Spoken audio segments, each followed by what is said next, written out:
Good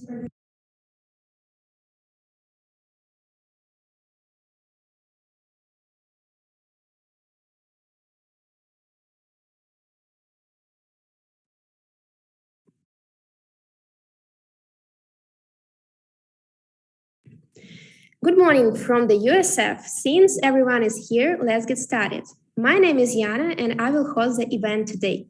We are encouraged to introduce the pitch to participate in TechBBQ 2022. TechBBQ is a two-day event mainly aimed at gathering and rejuvenating the ecosystem of European startups through the creation of networks of like-minded professionals, and most importantly, connecting startups in search of funding and investors searching for new business opportunities. 8 winners of the competition will be accepted from the rental space and TechBBQ 2022 and will be able to present their products. Now, I would like to express our gratitude to our partners, TechBBQ itself and GIST, who have supported the initiative and the project itself. And to begin with, I'm honored to give the floor to the ambassador of the Kingdom of Denmark, Mr. Vidanyuk Mikhailo. The stage is just yours. Okay, thank you. I will correct you. Actually, I'm ambassador of Ukraine to the Kingdom of Denmark, not of the Kingdom of Denmark to Ukraine, but nevertheless, I'm happy to join you today. Thank you for initiating this speech. And actually, I'm proud that this year Ukraine will be represented with its own stand on this TechBBQ.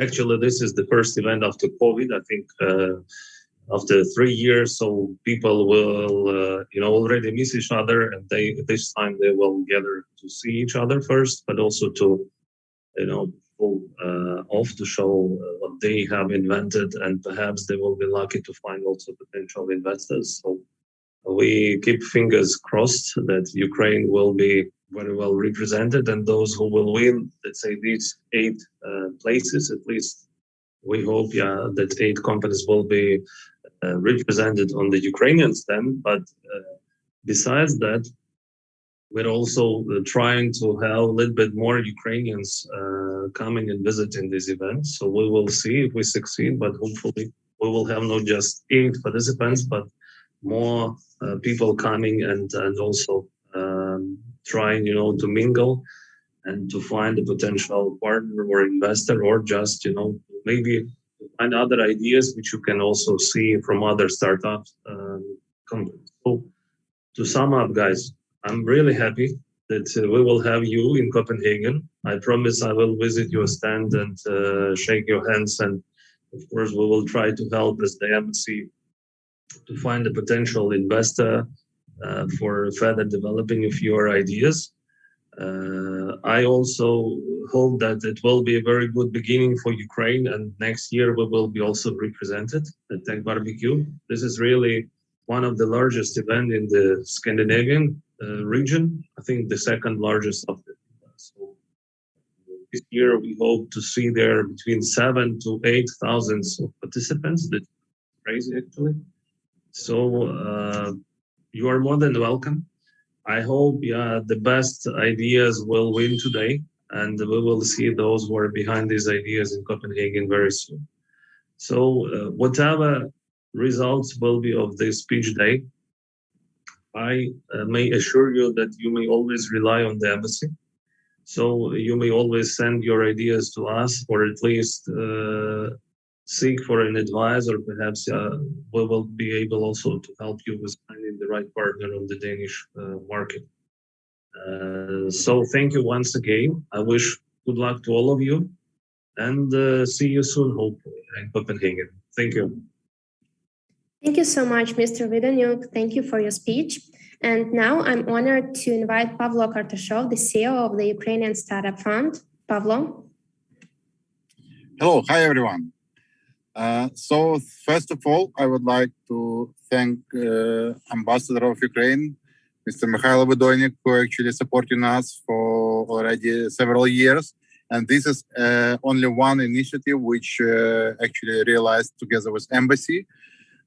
So secondly, I would like to convey special thanks to organizers of TechBBQ in Denmark and also to GIST, which are actually providing kind support, special condition to Ukrainian startups, and GIST organization, which is our partner in many events and which is covering actually a lot of our initiatives, covering financially. And obviously, I would like to thank to all the startups, because recently we have more actually financial opportunities than startups itself. So thank you for applying, because all of you have very high chances to get financial support.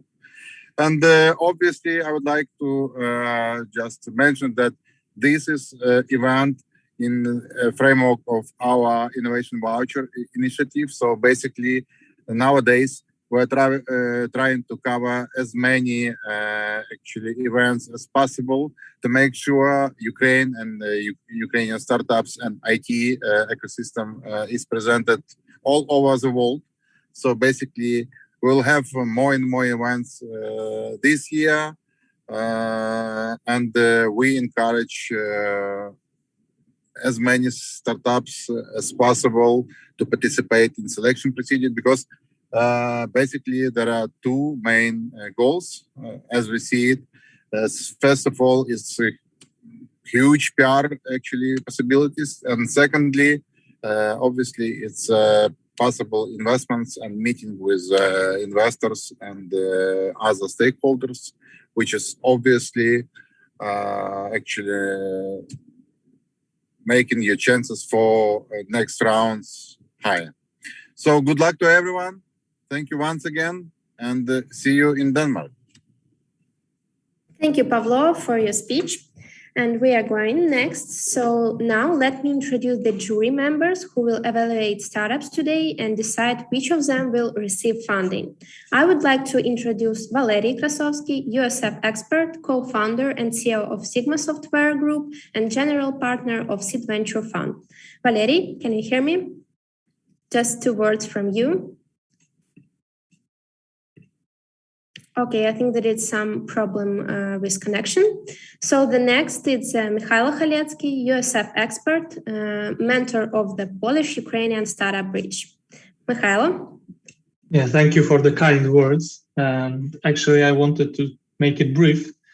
I would like to thank all the startups who are still strongly motivated to show the results on the world stage, what they have achieved for the last, working on their projects for the last years.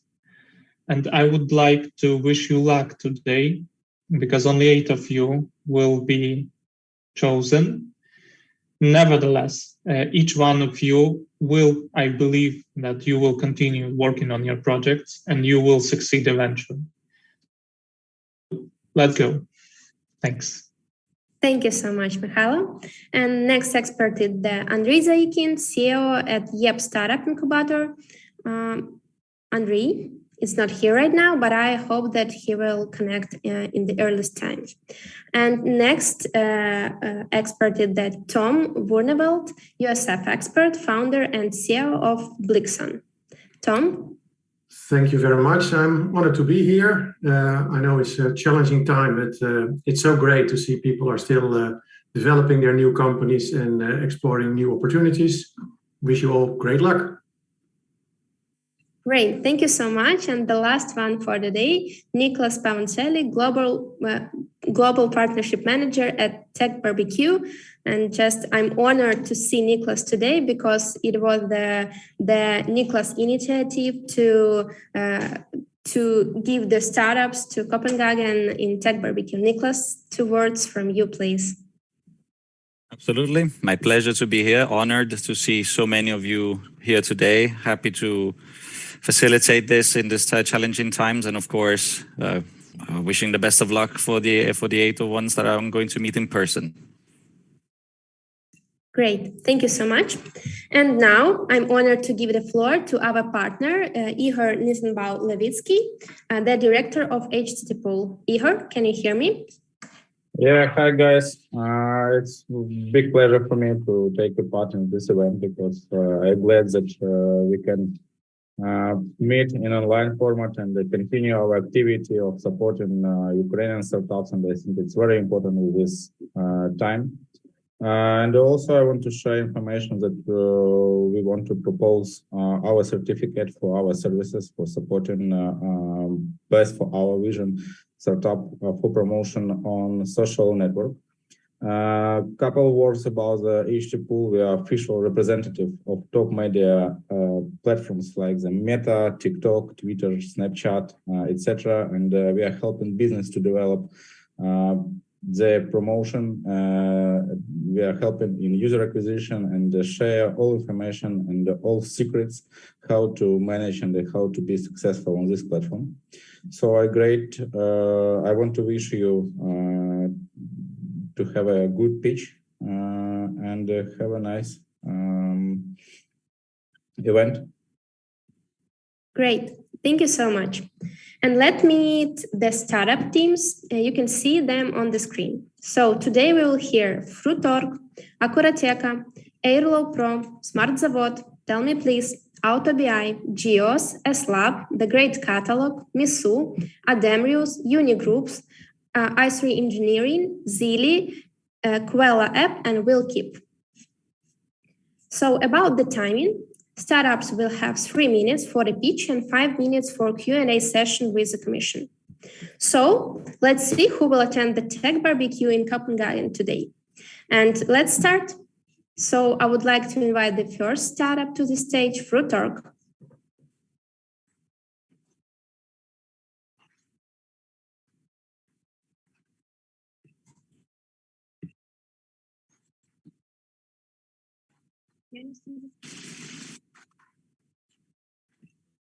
Are you ready? I can see your screen, but I so bad can hear you.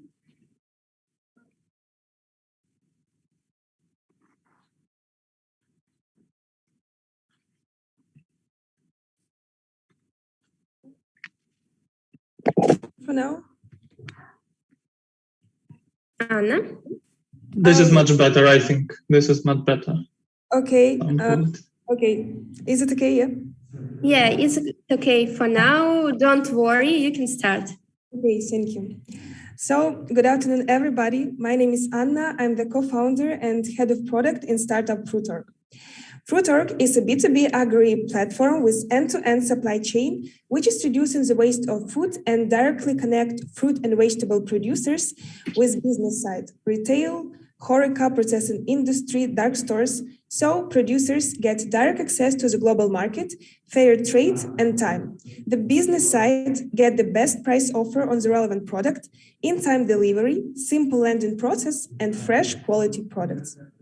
Nowadays, there are a lot of steps and stages of trade between farmer and businesses, which are going through different intermediaries and resources, and are controlling by both sides. So local farmers lose 30% of the potential income and at least 2 hours per day to find the channel for sale. The business side cannot earn this 30% of the potential income and to have the competitive prices. So the trade with Fruitorg is under control. It is an ecosystem with data-driven cloud, ability to conclude on the agreement on the platform, payment security, inventory management and order flow, quality control, and connected to the logistic operators. So the business forms a demand to Fruitorg, and Fruitorg help with the supply from farm to business side. And we have got a high potential on the market, and for the next 2 years, we are planning to cover Polish and Ukrainian market, which is more than $8 billion, and with the next expansion in other European countries and Asia. And we have got high potential to achieve this because we have got advantages over our competitor, such as narrow fruit and vegetable trade that helps us to make better quality supply chain. We have got high automatization processes, e-commerce and CRM tools for farmers, connecting with the logistic operators and electronic document management. So basically, we are one place which are helping with a full cycle of fruit and vegetable trade from its start till its finishing. And our business model is based on subscription and sales commission. Fruitorg now is already the first step to MVP. It is a bulletin board with ability to place ad, connect with the seller, and search for the most relevant product. We already have got 400 pre-registrations and signed 4 memorandums with associations. And we have got an amazing team who are experienced in agro, tech, and digital areas. And also, we are proud of our advisors on board who are helping our team to develop their product every day. They are experienced in agri-food tech, machine learning AI, business development, and finances. Thank you for your attention. I'm open for your question, and meet your fruit unicorn. Great, thank you, Anna, so much. And now, the member of jury, do you have any question to the startup Fruitorg? Don't be shy. Should I raise my hand or just ask the question? Yeah, you can start just. Do you already have revenue at this point in time? No, right now, no. We are only from October. We are planning to take the subscription because right now we are making the alpha test of our bulletin board and already started to develop the MVP.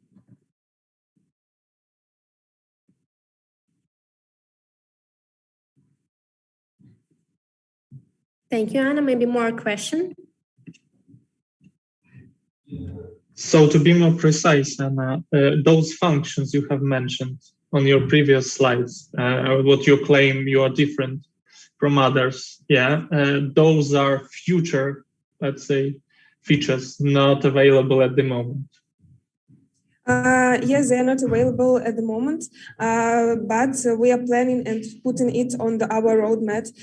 And our MVP first version of our product, it will be the bulletin board as well, as I already mentioned. It will be ability to conclude agreement on the platform, setting up the seller quality profile and trading.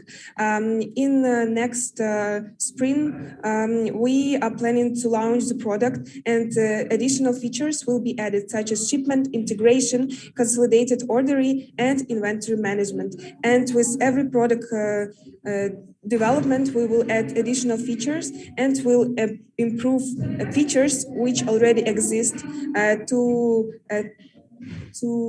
develop it better.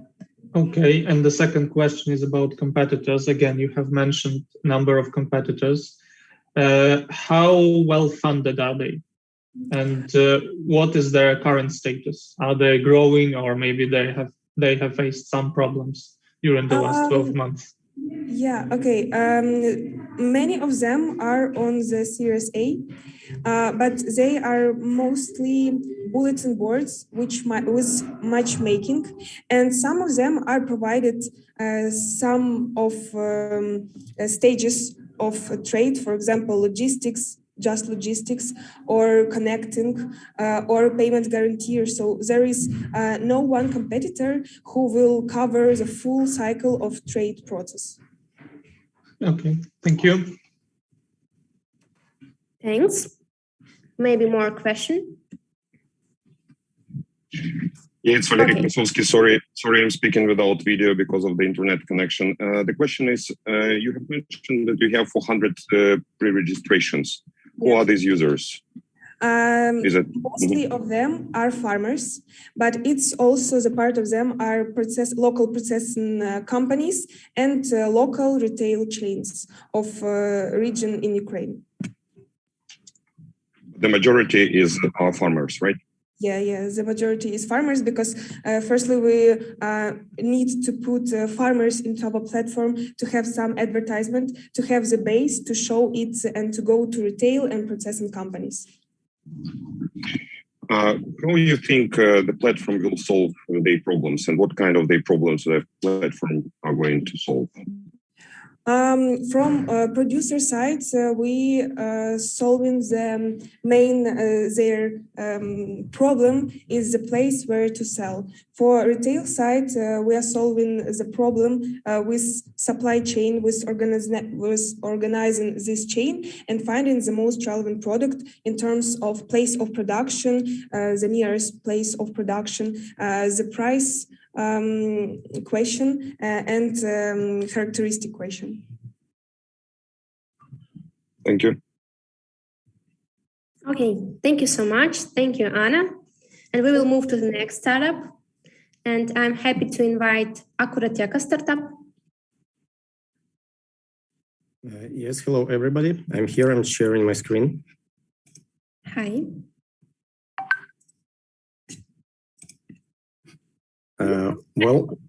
Yeah, I can see your presentation and I hear you. You can start. Okay, great. Hello, everybody. My name is Vladimir. I'm co-founder and CEO of the Akurateka payment orchestration platform.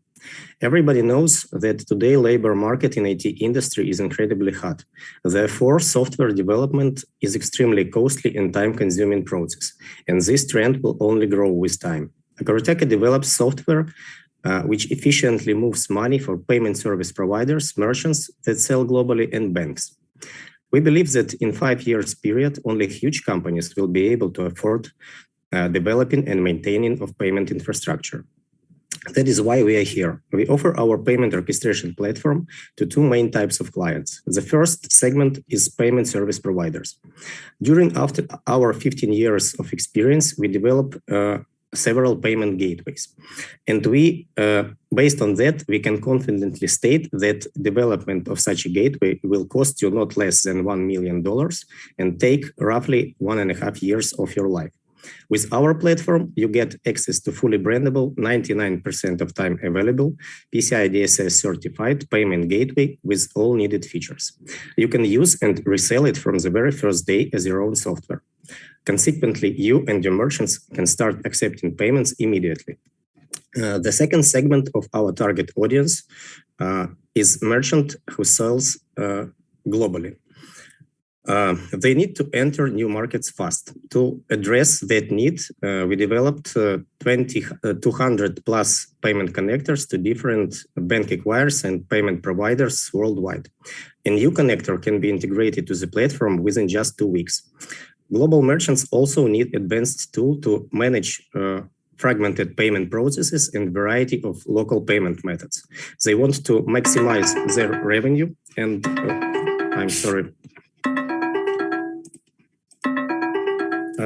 maximize their revenue and approval ratio. And this everything can be perfectly done with our software. So how do we make money? We are subscription-based service. Usually, we charge our clients with setup fee, then we have per transaction fee and monthly fee. We can deploy our platform to dedicated servers or cloud upon the client request. For those who want to be the complete owner of the platform, we can provide the source code of the specific PSP version.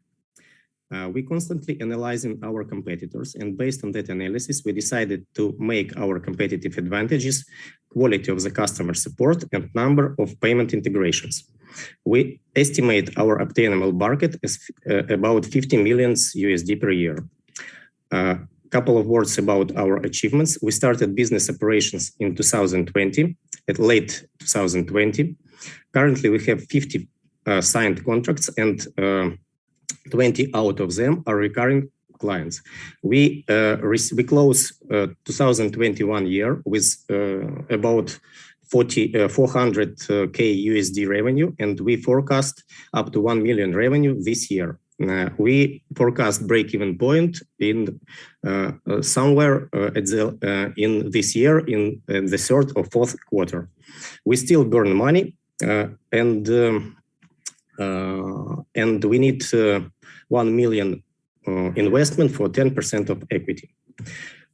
So couple of words about founders. We all are from fintech industry. We spent from 10 to 15 years of our lives for fintech projects. We are like-minded people who share the similar values. That's it. Thank you very much for your time. Would be a great pleasure to answer any questions.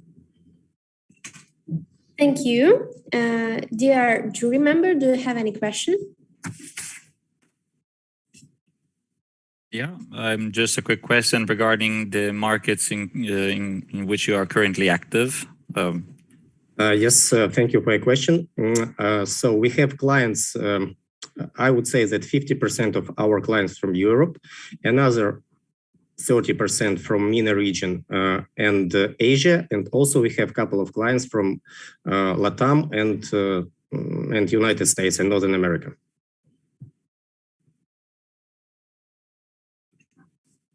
Thank you. Maybe more question? I've got one question. Do I understand correctly that your clients, if they would choose you, they will not use companies like Stripe and so on? If we are talking about merchants, yes, we replace Stripe with our software because Stripe is like a black box for merchants. So they just integrate to Stripe and they don't know what is inside that black box. With our software, they have full flexibility to set up, to tune all payment processes according to their needs.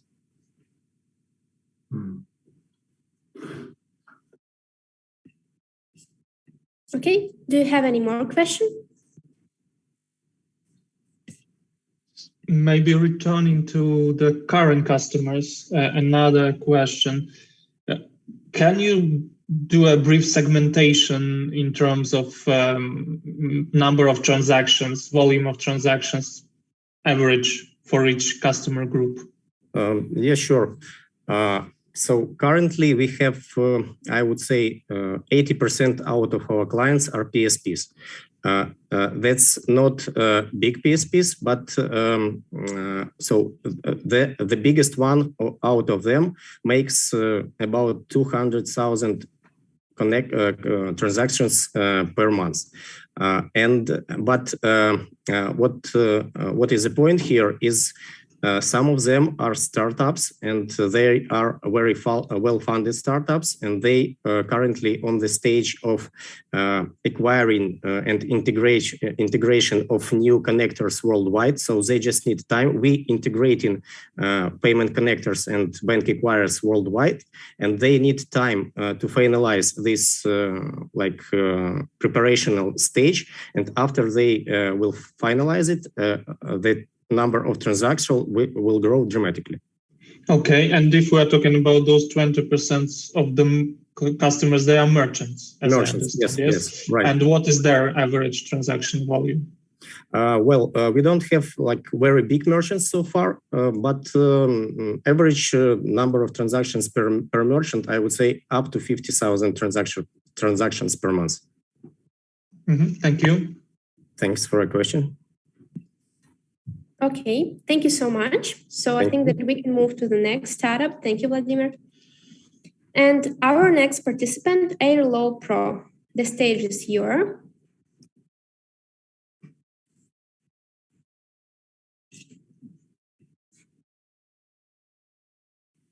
Yes, do you hear me? Yeah, for sure. Hello, everyone. Yes. Okay, great. So, hello everyone, I'm Mariana from Airlaw Pro. We are a legal tech startup in aviation industry. The last few years, the travel industry is under a heavy transformation. A lot of travel agencies integrated smart solutions into their businesses. AI engine, chatbots, CRM systems increased the competition. So the loyal customers matter a lot today because they spend more money, buy more often, give more referrals. So the problem to solve is how to convert a regular customer into a loyal one. We solve part of this problem through customer service enhancement and created technology offering free, personalized, proactive, and fully automated customer care service focused on air passengers in need.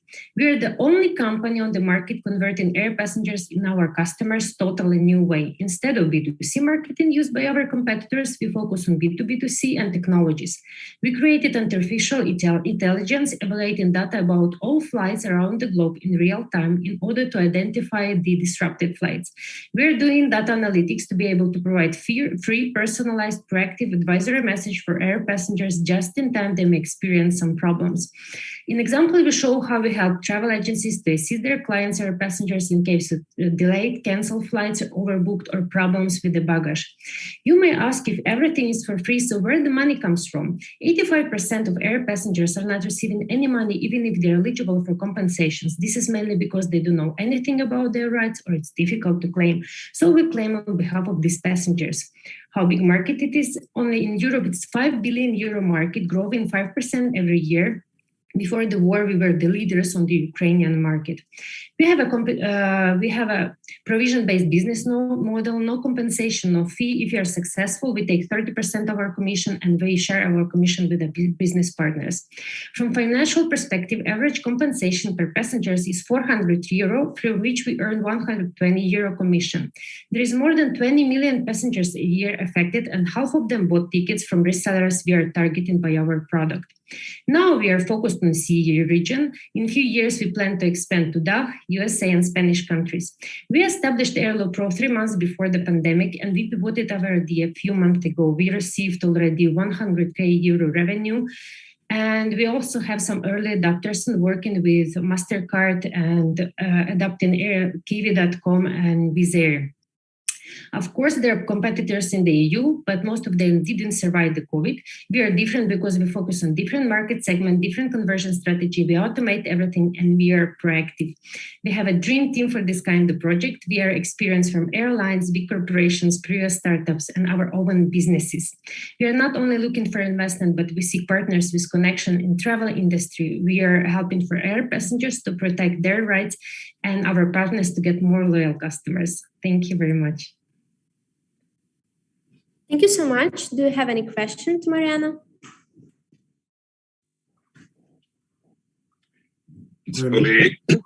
Yeah. The question is, you have mentioned that you have already the revenue. Is it the revenue means that it's your 30% or it's in total? Thank you very much. Yes, we received the 100,000 euro in compensations, and from this 1,000, we have 30% of our revenue. Then we take this revenue and we share with our business partners, like tour agencies, ticket resellers. Yes. So we used to work on Ukrainian market, but then the war started. First it was COVID, then the war started. So for us, it was we got very disappointed because we didn't know where to move forward. So we moved to CE region currently, and we are starting our business here. Yes, now we have some connections. We're trying to adapt with Kiwi.com. It's a huge Czech reseller of the tickets. They sell more than 100,000 flights every day. So we already met their CTO and we were speaking about the connection, and also with some Polish company. So yeah. So does it mean that at the moment you don't have the revenue, or you had it? No, at the moment we have revenue that we have our old clients, because to solve one client issue, it takes few months. It's not that we are solving it right now. We make a claim, we send it to the airline make a decision. So it takes airline sometimes replies in a few weeks, sometimes it takes months to reply. So we had our old cases, and also we are making some advertisement on Facebook and Instagram. So we have clients from all over the world, but this is what are doing our competitors. This is not what we want to do only, because this is our model that we used to work in Ukraine, that we were making marketing and we've got clients. Also, we had the early business partners, but now they're not working because the tourist market is now off in Ukraine. So yes, now we are trying to find the ticket resellers and tour agencies in European market to move on and to earn more money. I have a question as well. You're trying to partner up with travel agents, right? I mean, that is your partnership. And then again, you're trying to get the claims from the airlines, right? But travel agencies depend very much on their friendly relation with airlines. They cooperate together. They are partners, and they depend on each other very, very much. So how can you partner up with a travel agent if at the same time airlines don't like what you're doing?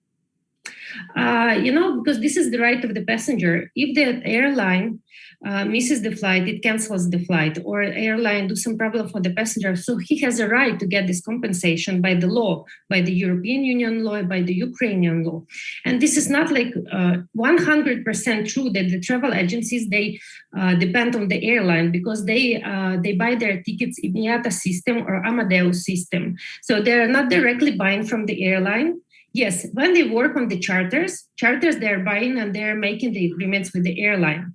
So in charters, we are trying only the ticket resellers to make them advices for the passengers what to do if their passengers, right, their clients, right, was canceled or delayed.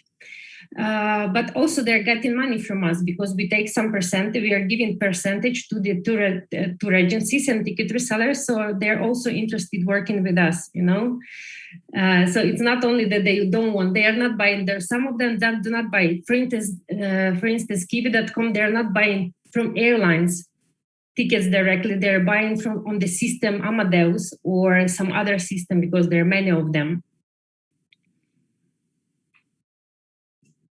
Okay, thank you so much, Mariana. And I think that we can move to next startup. And I'm happy to announce the Smart Zavod startup. Do you ready? Yes, I'm ready. Can you hear me? Can you see me? Yeah, I can hear you and see you too. That's great. So let's start. Yeah, for sure. Hi, everybody. My name is Oleksiy Sontsev. I am the CEO and co-founder of Smart Zavod. Smart Zavod is hardware as a service solution that fully automates and greatly simplifies prototyping process for hardware businesses. Because just imagine that to validate your program, to launch your own code, you would need to spend thousands of dollars and spend a couple of weeks. Sounds terrible, but exactly this happens with the hardware SMEs who are waiting for their prototypes in prototyping agencies. But what limits the adoption of 3D printed? Why they just don't buy equipment and do it in-house? This is because of high entry cost, love ROI into this equipment, knowledge gap, equipment downtime, high operating cost. And we are able to solve this. Smart Zavod developing the world's first fully automated hybrid 3D printer that can save up to X3 times in initial investment in equipment. And most important, the printers no more requires any human effort, can be controlled through the Smart Zavod web platform completely remotely, anytime from anywhere. With that, let's say hardware business users, business startup in Poland can get access to professional equipment that let's stay in Germany and realize really complex engineering project with zero investment in equipment. And for us, platform play a huge role in terms of entering market, scaling, using digital marketing. And it has a value for customer already on the prototyping stage because business customer can take a free test drive remotely, then overcome a knowledge gap and decide buy equipment or rent a printer remotely with a pay-per-user model. We have also come up with a new model that allows to return the investment to an equipment for printer openness much more faster and scale to Smart Zavod much more faster. So it's win-win-win situation. With our solution, we enter the market of professional equipment service first in Germany, and then we can scale to another EU markets, where we met the competitors. But only Smart Zavod had 30 materials, 8 tools, is fully automated, and that's why easy to use and can save up to 30% on each prototype thanks to HaaS, hardware as a service approach. And we have a strong agreements now with 2 universities in Germany, digital innovation hubs in Poland, in Lithuania, where our printer will be installed, and the local businesses, hardware businesses will test our printer, use it remotely, and so on. And we will present our printer release in November 2022, and the biggest exhibition, additive manufacturing exhibition in the world, from next in the Frankfurt. And our goals on the TechBBQ is to match like networking, customer development with hardware startups that will be there, because it's pretty unusual for such exhibition, for such summit. And yes, we have a team that is ready to implement this plan, ready to realize this project. And thank you for your attention, and glory to Ukraine. And I'll be happy to answer your questions. Thank you so much for so expressive and great pitch. And dear jury member, do you have any question to Oleksiy?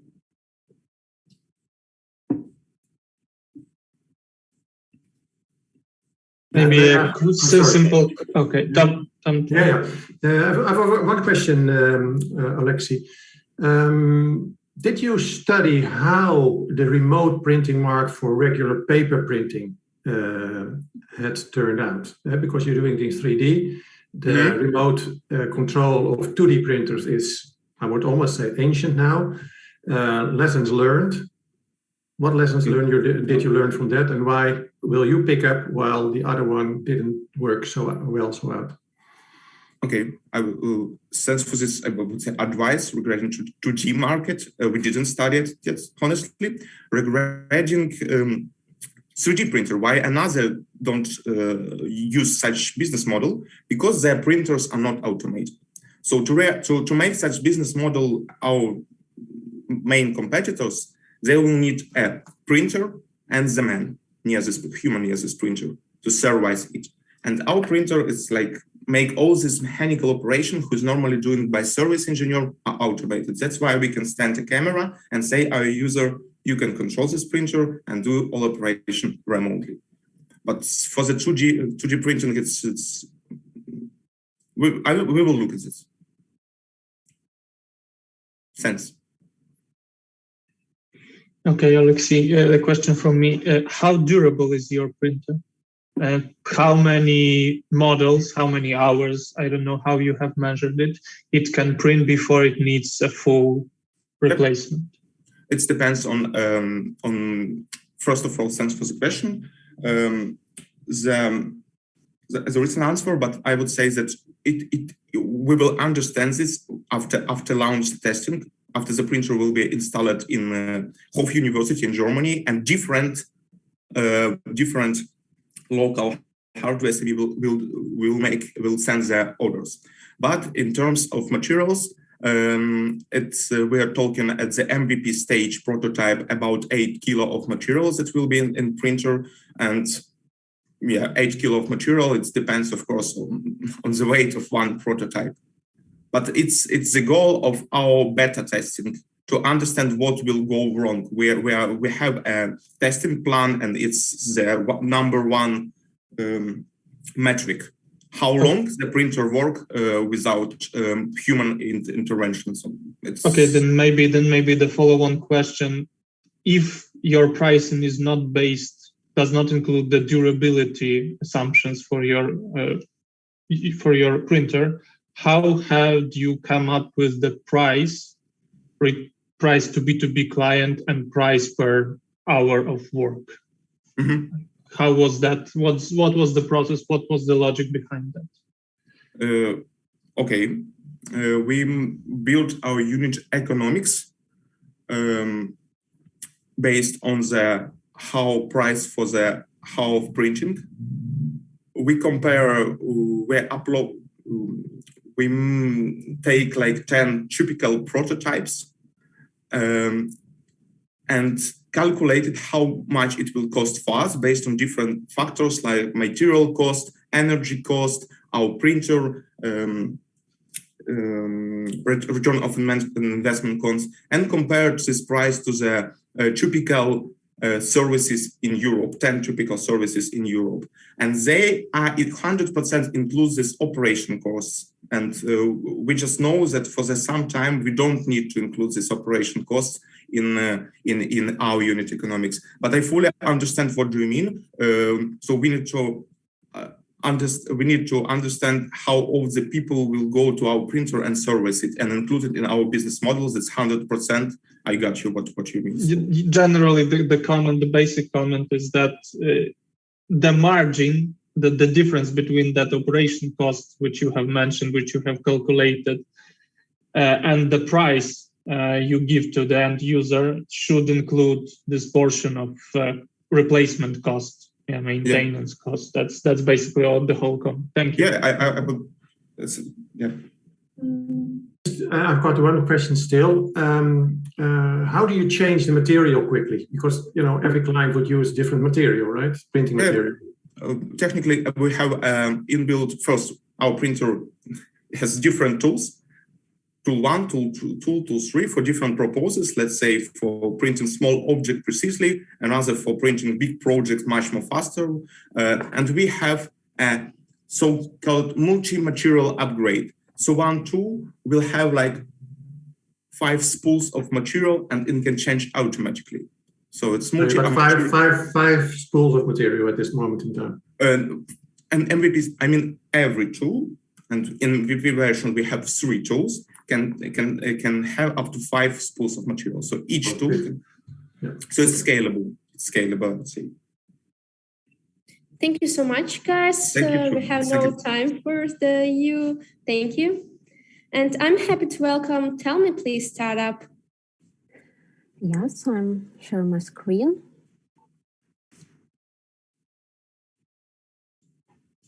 Can you see my screen? Can you see me? Yeah, for sure. Yeah, okay. Okay. Let's start. Hello, everyone. My name is Bogdana Kostyuk. I'm founder and CEO of the platform tellme.place, and I'm going to tell you about loneliness epidemic in the world. We are the most connected generation of all time, but the loneliest. People experience loneliness even being around other people. Many studies prove the physical impact of feeling of loneliness on the human body. Studies have shown that the constant feeling of loneliness has an impact on the human body as well as 15 cigarettes per day. The problem of social loneliness increasing every year worldwide. According to the Loneliness Index, there are 10% people in Canada suffer from loneliness. 40% Americans report that they always or often feel lonely. 30% of people in Australia do not feel connected to other people. 40% in young people in UK often feel lonely. Loneliness is not just a health burden. It also has an economic cost. Billions of dollars are spent each year to tackle loneliness as a healthcare problem. There are huge numbers of dollars. We created a worldwide platform based on narrative psychology aimed to tackle the world's epidemic of loneliness. Platform for meaningful communication through life stories. Let me show you how our platform works. Tellme.place is a place where people share their life stories, which you can sympathize with, and where you can talk about your and other people's experiences.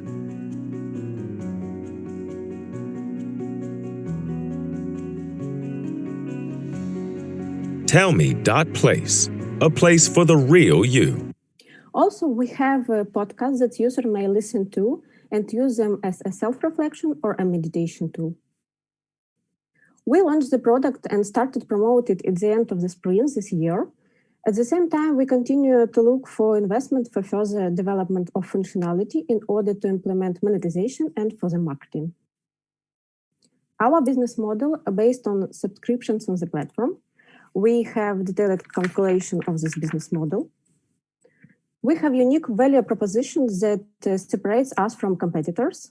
Our platform concentrated to help people to build meaningful communication based on the life stories.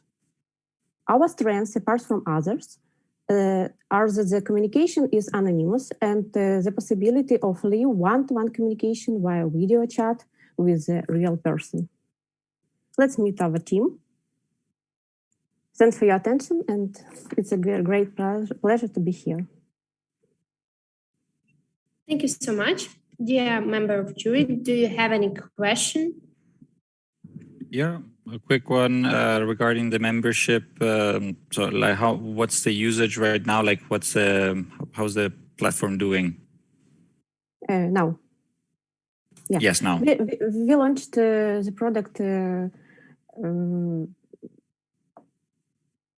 We launched product at the end of the spring, and now we are gathering users because we are user-generated content product, and we have to gather first users, and after that we can start monetization because products with user-generated contents need to users. Yeah, no, but to specify it rather, like what's the feedback from the first users, and like how is it the content that is being uploaded, like more on the practical side rather than the Yeah, we have early birds users, and we talk to them, and we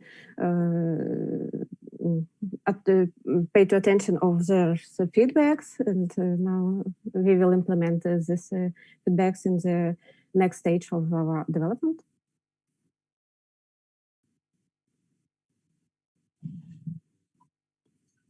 I have a question as well, if I may.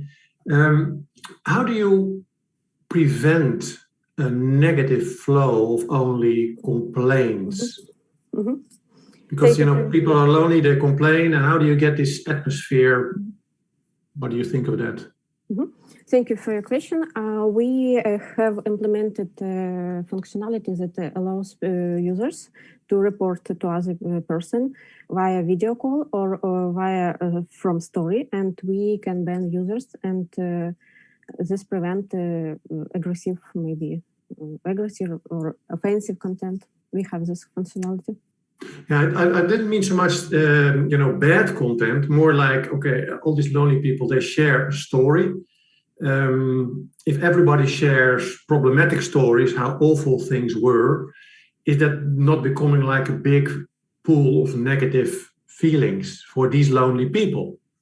How do you prevent that? We have a special formula that allows us to understand what is this content. It's offensive or it's with rude words. We have automatic. You can't post story with rude content because it's automatic now on our platform. Okay. It's a third-party service. Yeah, one more question actually. How do you make sure that people who are lonely, and these lonely people have, I presume, a difficulty to get in touch? How do you incent them to? Why would you be not lonely on your platform if they're lonely on every other platform? Our platform, it's not lonely for lonely people. We're concentrated for loneliness, but it's a platform for sharing experience, on sharing troubles, and lonely people. It's the people who experience loneliness around other people. They want to talk to some problems, but they do not talk to wife, to fathers and mothers. They want to talk to strangers because when we are talk to strangers, they easier to take the masks that we wear. And we have a great intro in our platform, and if you want, you can see this intro. And we explain, because now we don't have time, and we explain why talk to strangers and why it's important to a person. A quick question: how many users do you have right now, and what is your strategy in engaging new users? Because it's like consumer market is quite difficult and requires quite a lot of money to engage new ones. Mm-hmm. Now we have more than 50 users because we launched a couple 1 month ago, and we try to interview our users, and we want to gather 200 people, 200,000 people for 1 year, and for the next year I will have a plan. I will show you.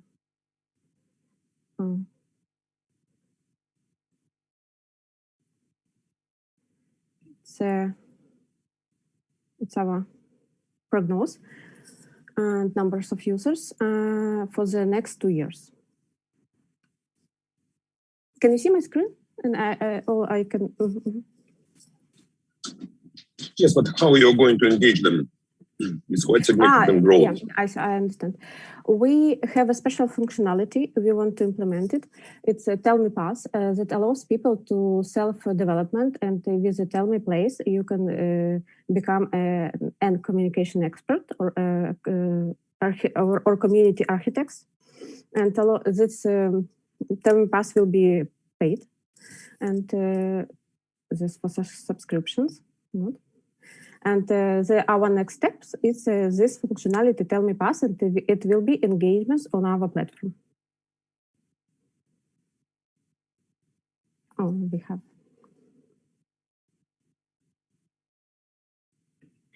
And a follow-on question, what is the access to exclusive content? What exclusive content do you see on your platform? Thank you for your question. We have a podcast now. It's free, but some of podcast will be paid. It means exclusive content. And what type of podcasts? Maybe some topics? This is what is the range? Now it's two different. We are testing now these topics.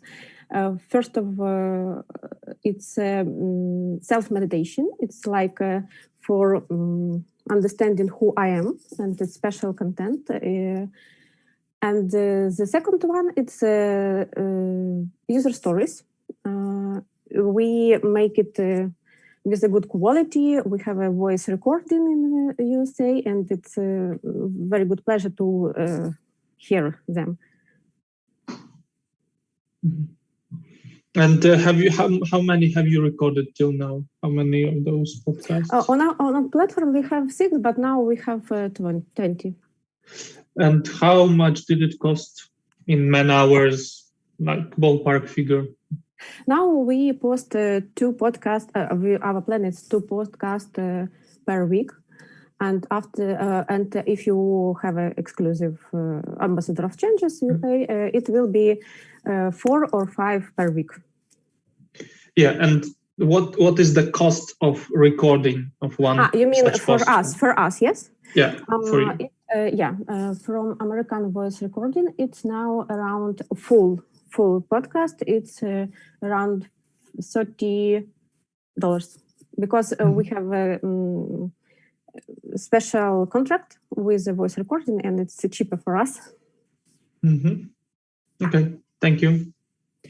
Okay, thank you so much. The time is up for this startup, and we will move to the next one. And the next startup is AutoBI. Are you ready? Hello, friends. My name is Ivan. I need a few seconds to share my screen. Wait a moment, please.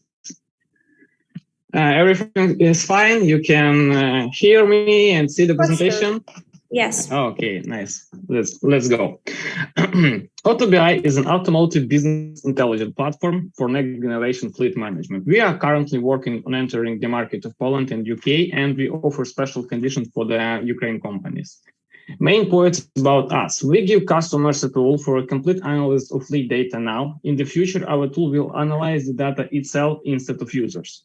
Founded with a mission to disrupt the traditional fleet management system, we successfully tested the MVP in the Ukrainian market, and even before the war, began the commercial sales. In a few words about our project in the numbers, 1,000 Facebook followers, 25 company use, and the number of vehicles in the people is almost 2,000. We already have on board several big Ukrainian company and several pirate launches in Europe. And so about the problem and how we solve it. First, an early access program was launched to check the market. Data was collected from different types of company, but all the problems were down to 8 main points that you can see on the slide. It's about fuel, maintenance, repairs, tracking quality, etc.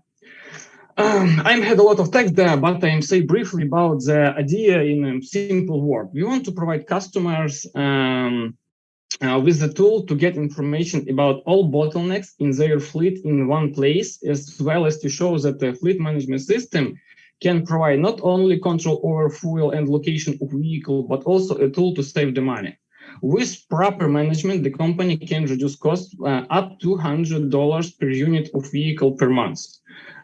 We are rapidly developing the functionality. We have already completed all the basic model necessary for the collecting data, but this is only a background for the main functionality, machine learning function and advisor dashboard creation, where AutoBI will highlight all bottlenecks on the vehicle fleet in one click. The market potential is really huge, and it's only growing. In the slide, we show the amount of the AutoBI income from only 1% of the market share. I think that slide speaks for itself. And our monetization business model price based on use. The cost is formed from the number of vehicle in the client's company. And I am glad to inform you that we have created a team that has all necessary knowledge and experience to make an AutoBI global product.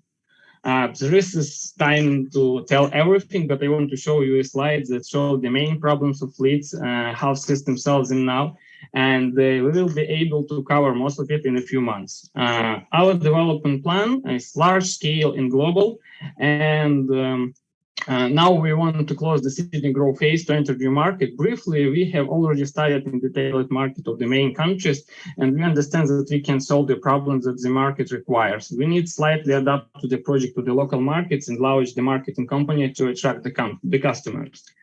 And thank you for your attention. See you on the road. Yo to BI, ready to your answer, ready to answer your question, colleagues, and glory to Ukraine.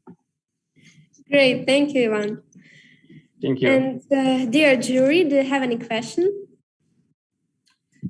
Yes, Ivan, I've got a question. All the big truck manufacturers like Volvo and Scania, they have their own Mercedes. They have their own very advanced, I'd say, fleet management systems. Why would a transporting logistic company deal with you and not with, the supplier of their vehicles? Okay, thank you for the question. It's a really good question.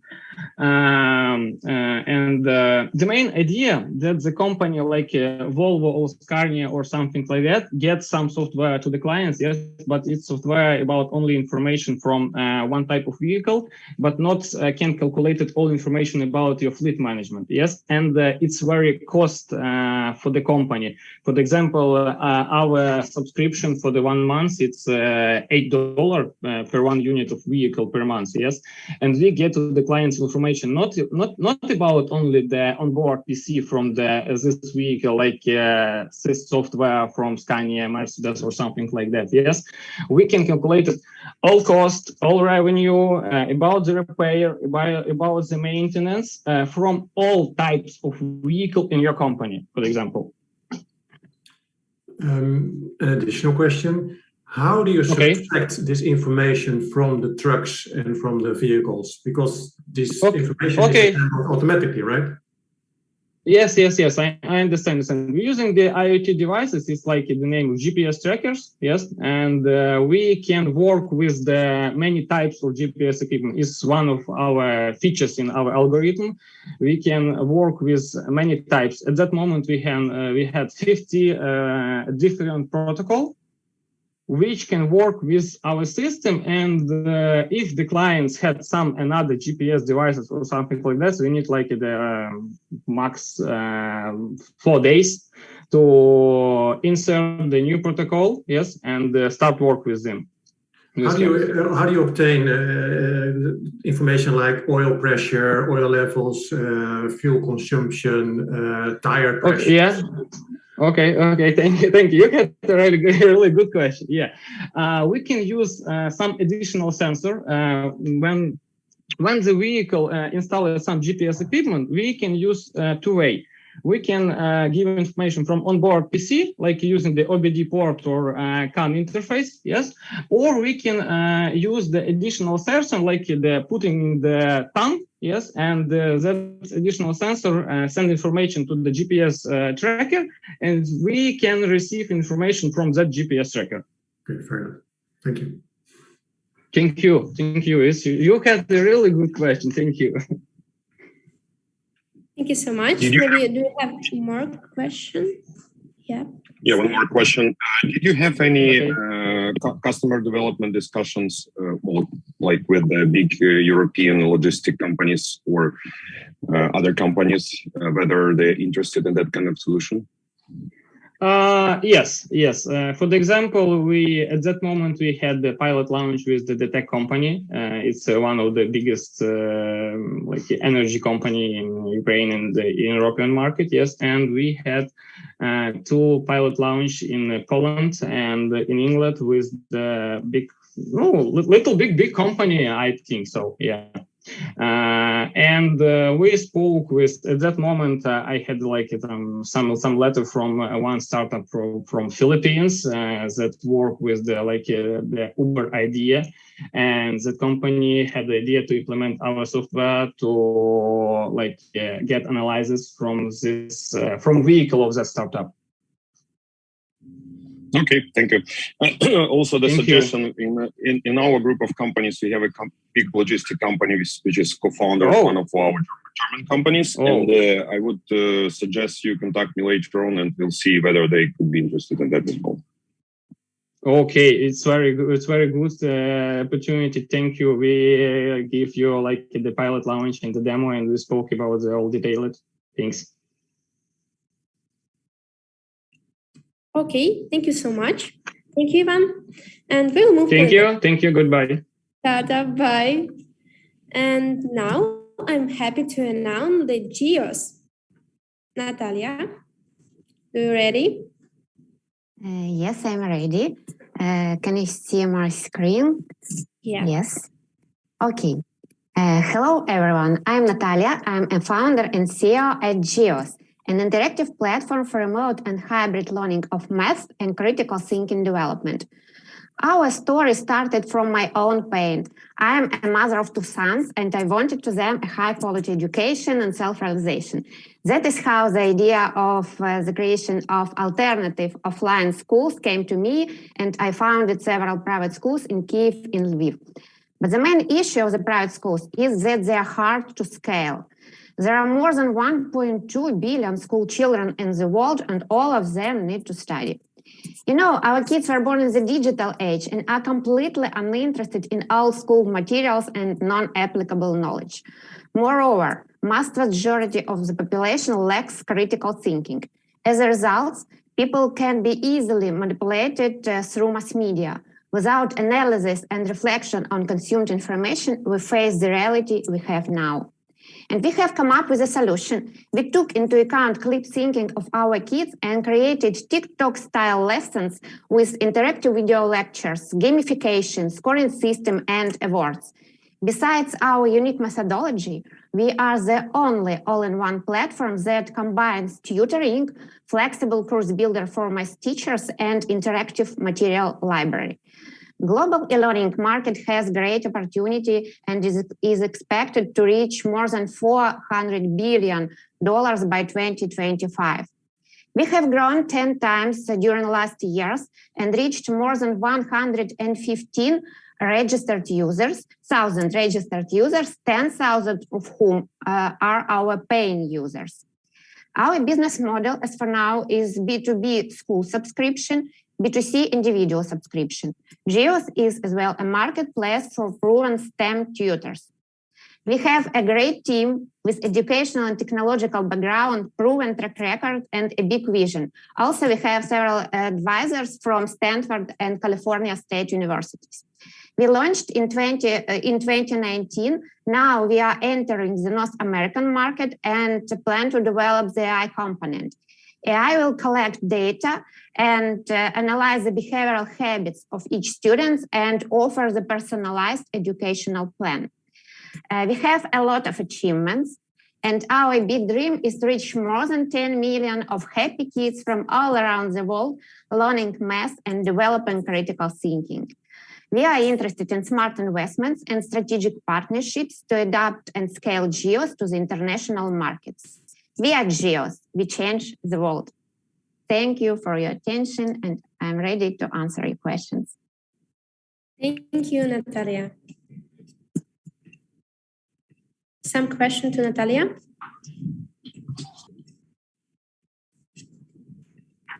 How many schools have signed up for your service right now? More than 135 schools from Ukraine. They are our paying customers. And we started our free trial period with several schools from the US. And after school programs, not only schools, but after school programs. And more than 115,000 registered users from families, individual customers.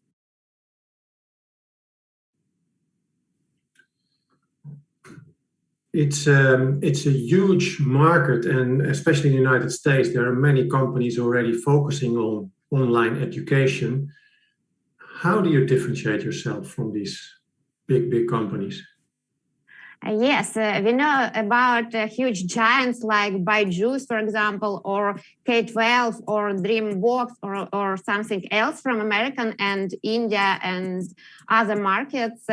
But we have our unique methodology with TikTok-style lessons without boring talking heads, only with bright animated video lectures. We want to be more interesting than TikTok under the desk for our students. And also we are the only all-in-one platform, and we combine tutoring, interactive material library with huge number of interactive lessons, and flexible course builder for teachers. Teacher can create their own lessons. Right. Okay, thank you. Okay, thank you so much. I think that it was the last one. And our next startup is SLab. See if the technology works. Okay. Yeah. So, hi everyone. Hi everyone. I'm Julia. I'm CEO and co-founder of SLab.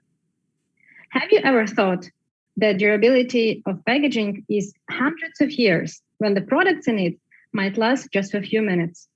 For example, styrofoam or polystyrene.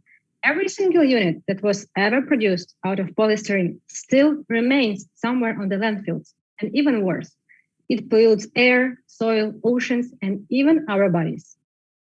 Our solution is a truly green packaging that consists of only two plant-based components, which are hemp and mycelium.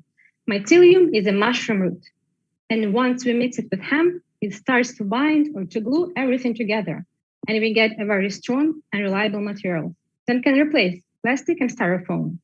Packaging that I'm holding in my hands is 100% biodegradable.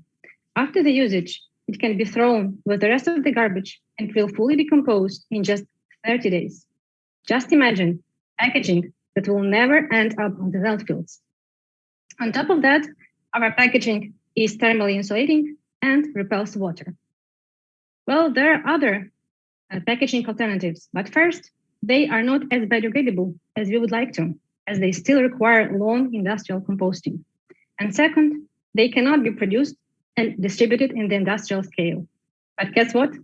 We have unlocked scalability with a simple solution where we have mini factories that are placed into the 40-foot containers. And those containers are set up at the customer's premises, and that's where packaging is produced.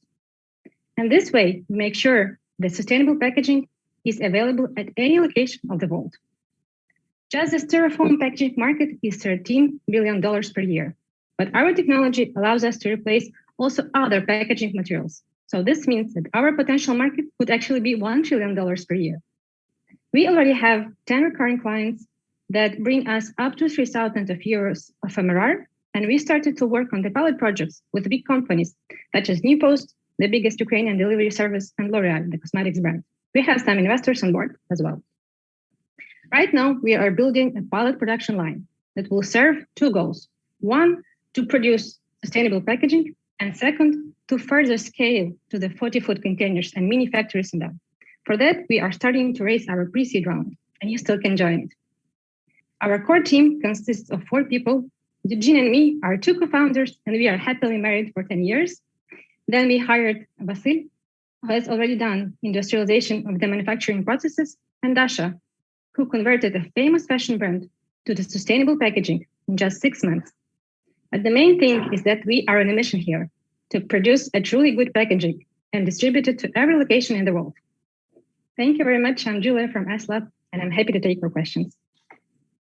Thank you so much. I see the question from Mikhail Khaletsky. Yeah, actually, very interesting presentation. Thank you for it.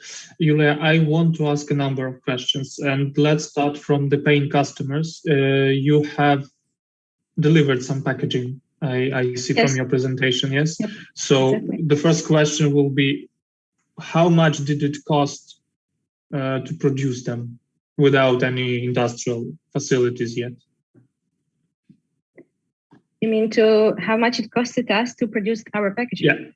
Yeah. So you have $3,000. I assume that's your profit. I see. Not revenue. Maybe this is revenue. MRR. Okay. So revenue. So how much did it cost? So maybe just to simplify it, our margin is 52%. Maybe this is the simplest way to answer the question. But just so you know that the raw material, that's usually the question, is very cheap because we use only hemp stem that usually remains on the fields as a garbage after the harvest, because basically almost no one is using it because they use the seed for the oil, they use the fiber that is inside the stem or the fabrics, and then the stem remains on the field. And mycelium, that is our second raw material, we cultivate it in our own laboratory, and we need a very small amount of it. Okay, so the second question, continue on that line. Where else in Europe, let's focus on Europe, there are capacities to produce raw materials to be used as raw material for the packaging you produce? So France is the biggest producer of hemp in Europe, but also we are looking into Spain. We are actually right now here in Spain, in Malaga. This is the Andalusian region, and Andalusia is also one of the biggest producers in Europe. And then there are also other potential in Denmark, for example. This is, I think, the third place in Europe. And well, this is for Europe. And of course, there is Canada. In Canada, they have lots of hemp fields, for example. Okay, have you reached out to some of the companies there, let's say local players, maybe who produce packaging but not biodegradable? Did they show any interest in implementing your technology alongside their lines?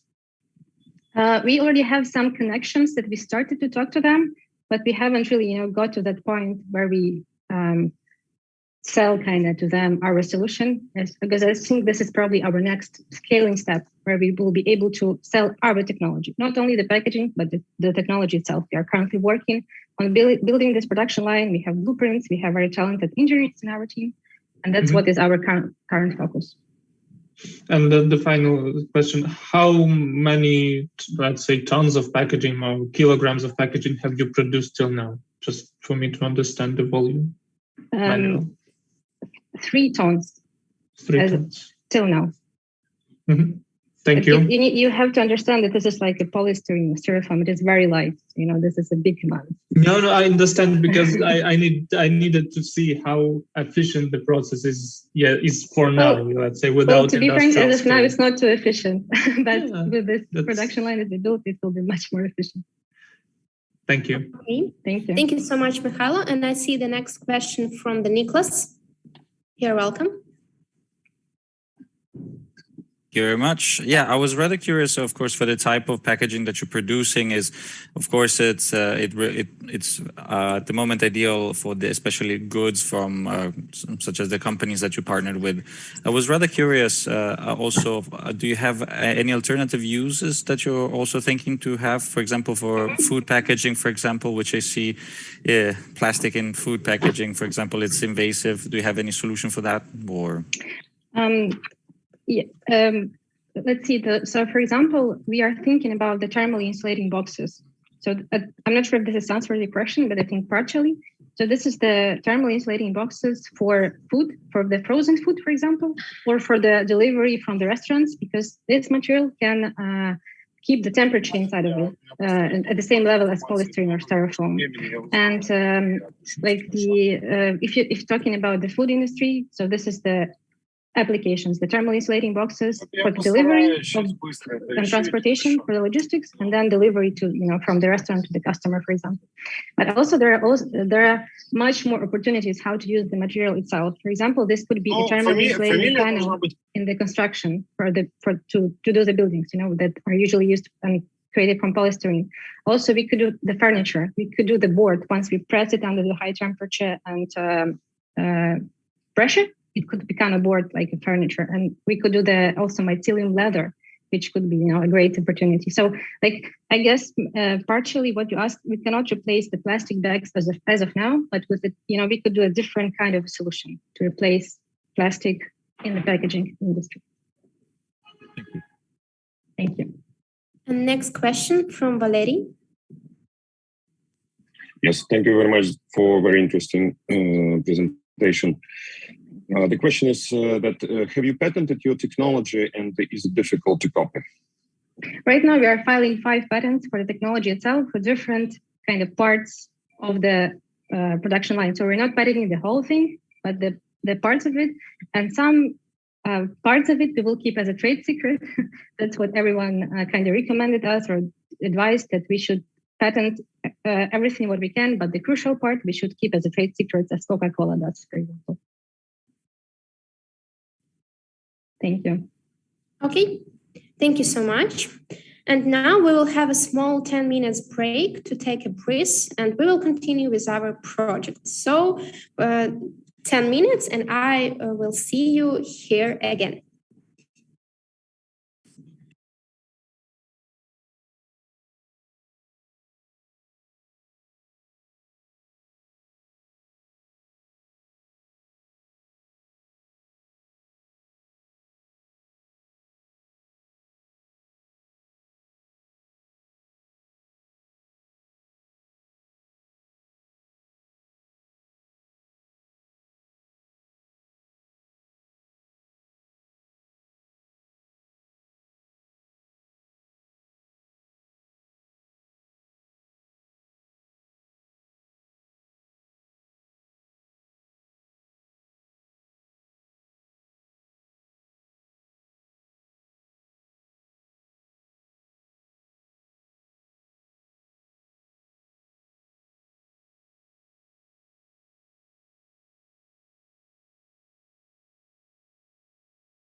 So I hope everyone had a chance to reboot and it's ready to continue.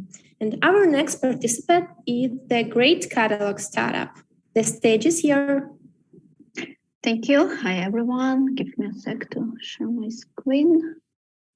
Here it comes. Just give me a minute. Okay, so hi, everyone. Nice to meet you all. I'm Alexandra, and I will present you the Great Catalog, a 3D model marketplace today. So let's imagine a situation when you need to renovate your apartment. So you find a designer who creates a house of your dream on the picture. But once you need to build it, you realize that you cannot find and buy any of the objects used in the design. And that's happening because designers, they download 3D models from various unreliable sources, like torrents, social media, and many others. And those models, they don't have a connection to real life. And here comes the solution, the Great Catalog, a platform that combines 3D models for architects and designers in one place. 3D models are coming either from creators, manufacturers, or our in-house team. And it allows designers to download a model, insert it into the design, knowing the exact parameters of the model, including manufacturer, where to buy it, and many others. The business model is based on the 3 types: SaaS, marketplace for selling 3D models, and also the paid promotions for products and some others. We don't have direct competitors at the moment because the offer is pretty unique. Other 3D model websites, they do not offer subscriptions. They also do not have BIM models. This is kind of a type of the 3D models. They also don't have a filtering by brands and regions. And the most important one, there is no information on where to buy the real product. Also, we propose some bonuses for our creators to upload the models. Our product covers several markets. All of them are growing steadily, and we anticipate our potential market as $5 million. So where we are now, there is a marketplace in place where you can already buy and sell 3D models. The product is fully functionable, and it provides various features for the brands, 3D modelers, and designers as well. A number of our users, models, sales, and downloads, as well as the brands, are growing constantly. You can see some of those numbers on the slides and trends. We are working closely with Ukrainian brands and manufacturers, and right now the Ukrainian furniture market is having a hard time, so we help our partners to open one more channel to promote their products on the new markets. Our ambition for the TechBBQ is to explore new markets and opportunities and gain a new experience and be the part of the international startup community. Our core team is Yevgen, who is our CEO and who has been working in the field of the design for more than 15 years. Alexander, our CTO, who is also a co-founder of the other startup that was sold successfully. Vasilis is a world-famous 3D Max script developer. And myself, Alexander, I bring to the team my broad experience building products within the international companies. We are all very passionate about the Great Catalog marketplace, as we see a lot of opportunities for the expansion in the areas such as e-commerce, AR, VR, and many others. Thank you very much for the attention and looking forward to your questions. Thank you so much. Dear member of jury, do you have any question? Maybe a quick question. Is your product more suitable for web or for mobile users?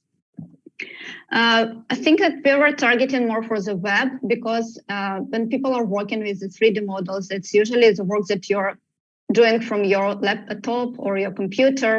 So because you need to have to do all of the design work, so usually that is done from the web. That's why we are right now focused mostly on the web. And how about tablets, for example? Yeah, I think that the tablets it's also, but it's not, I don't think it's also, maybe just for the source, that when you just need to search for it, but actually when you need to download the model or when you need to upload it, we anticipate that it will be done mostly from the personal laptops or computers. But we consider that for the future, we may add the opportunity for the Thank you. For mobile and tablets as well. Okay, thank you so much. I do have a question. So do I understand you correctly that your main revenue stream is from the users of the models? Because that yeah. Our main revenue stream is coming from the designers who download who download the paid models, and they then use them in their design. In many cases, they can find their models from the supplier websites for free. So why would they choose you over a free if it's the same model? Yeah, we also provide the free models as well. So we have both of them, paid and free. And for the paid one, I think the main benefit here is that we provide connection to the real life. So that they not only insert this model that is nice looking one, but they also know where to buy it, who is actually the brand, where to buy it, what are the exact parameters of this model. So it's not just a nice sofa, but we know exact parameters. And when we're fitting this into the design, it will be just the ones that the end buyer can buy it. So ideally, we see this that you can insert your sofa in the design, and in a one click, you know where to buy it from the real manufacturer. This connection to the real life. So that will be like a real object, because for most of the cases in this free version, they're nice looking, some model of some of the object. So if I'm a designer, why would I not get my model directly from IKEA? Because they also have this online catalog with 3D models, right? But get it through you. Why wouldn't I download it simply from IKEA? First, because you may want to have not only from IKEA, but to have 1.5K thousands of the different brands, not only from IKEA, because one object you may find in IKEA, but for others you may want to have more opportunities, not only all of the objects to be added to your project within the IKEA. So then you can choose. Otherwise, you will need to go through this, 50 different types of IKEA and many other brands. You will need to go to each directly, find there whether there is any objects that you need. On this, you can just look through all of the software and you can see all of the brands. Last question. What do you expect as a revenue from per designer? So somebody actually designing, what's the estimate revenue you expect from such a person? That's a good question. So I think that Can I answer on your question? Thank you. I'm CEO of Great Catalog, Evgen Zharnikov. So we expect more than 5,000 euros on the end of this year. 5,000 euro per designer? No, per month. Sorry, per month from designers. One designer. We can take these numbers of buyers because we haven't a good for working designer need for working a really big catalog. We have 10,000 models. It's not big. We need 15, maybe 20,000 models for making the statistic. But when a designer working with one object, for example, it's some apartments or flat, can be more than 50 models for one object, for one design. Yes, for one apartment. But then can you translate it to a figure? How many dollars would this or euros would this designer then pay to you? Now 500, I think. 500 for one design? For one design of big house. Yes, okay. Yeah, thank you. Thank you.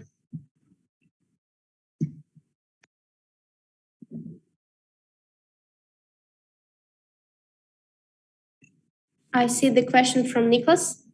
You're welcome. Valerie had his hand up already. I don't know if he wants to go first. Oh, sorry, I cannot see this. I just see your. Okay, Valery, sorry. Thank you, Nicholas. No problem. The question is that why you are not considering the revenue from the partnership of furniture producers? Because I think that could be perhaps even much bigger than from the designers. That is also Sasha. Eugene, if you want. Okay. Yeah, I think that is. I want because it's interesting question. We working with manufacturers. We make the landing for them. We have a subscription for them because promotion is the most important. For example, one model what we buy it on the tree have on a great catalog. We have maybe 10 downloads or 50 downloads, 15, but free models is most downloadable maybe. Most popular, for example, 100 downloads on 100 and half downloads, and is really good way for promotion for brand, and this way what we are working now. Thank you. And now, Nicholas, you're welcome. Yeah, I will be quick. I was actually rather curious, since you have a lot of Ukrainian brands, what would be your next market or other brands? Do you have any target market that you're looking into to maybe start also adding their products, their sort of design models? Yep. So I think our next market is Europe, and we also wanted to go to some like conferences that is like in Milan, for example, where we can work directly with the manufacturers there and try also to engage them. That is also one of part of our like roadmap to engage more brands, not only Ukrainian one. And also we're doing some campaigns, and even right now among our users, like the half of them, they are from Ukraine, the other half it's mostly Europe and some also yes, them, and part of them are as well already there. So.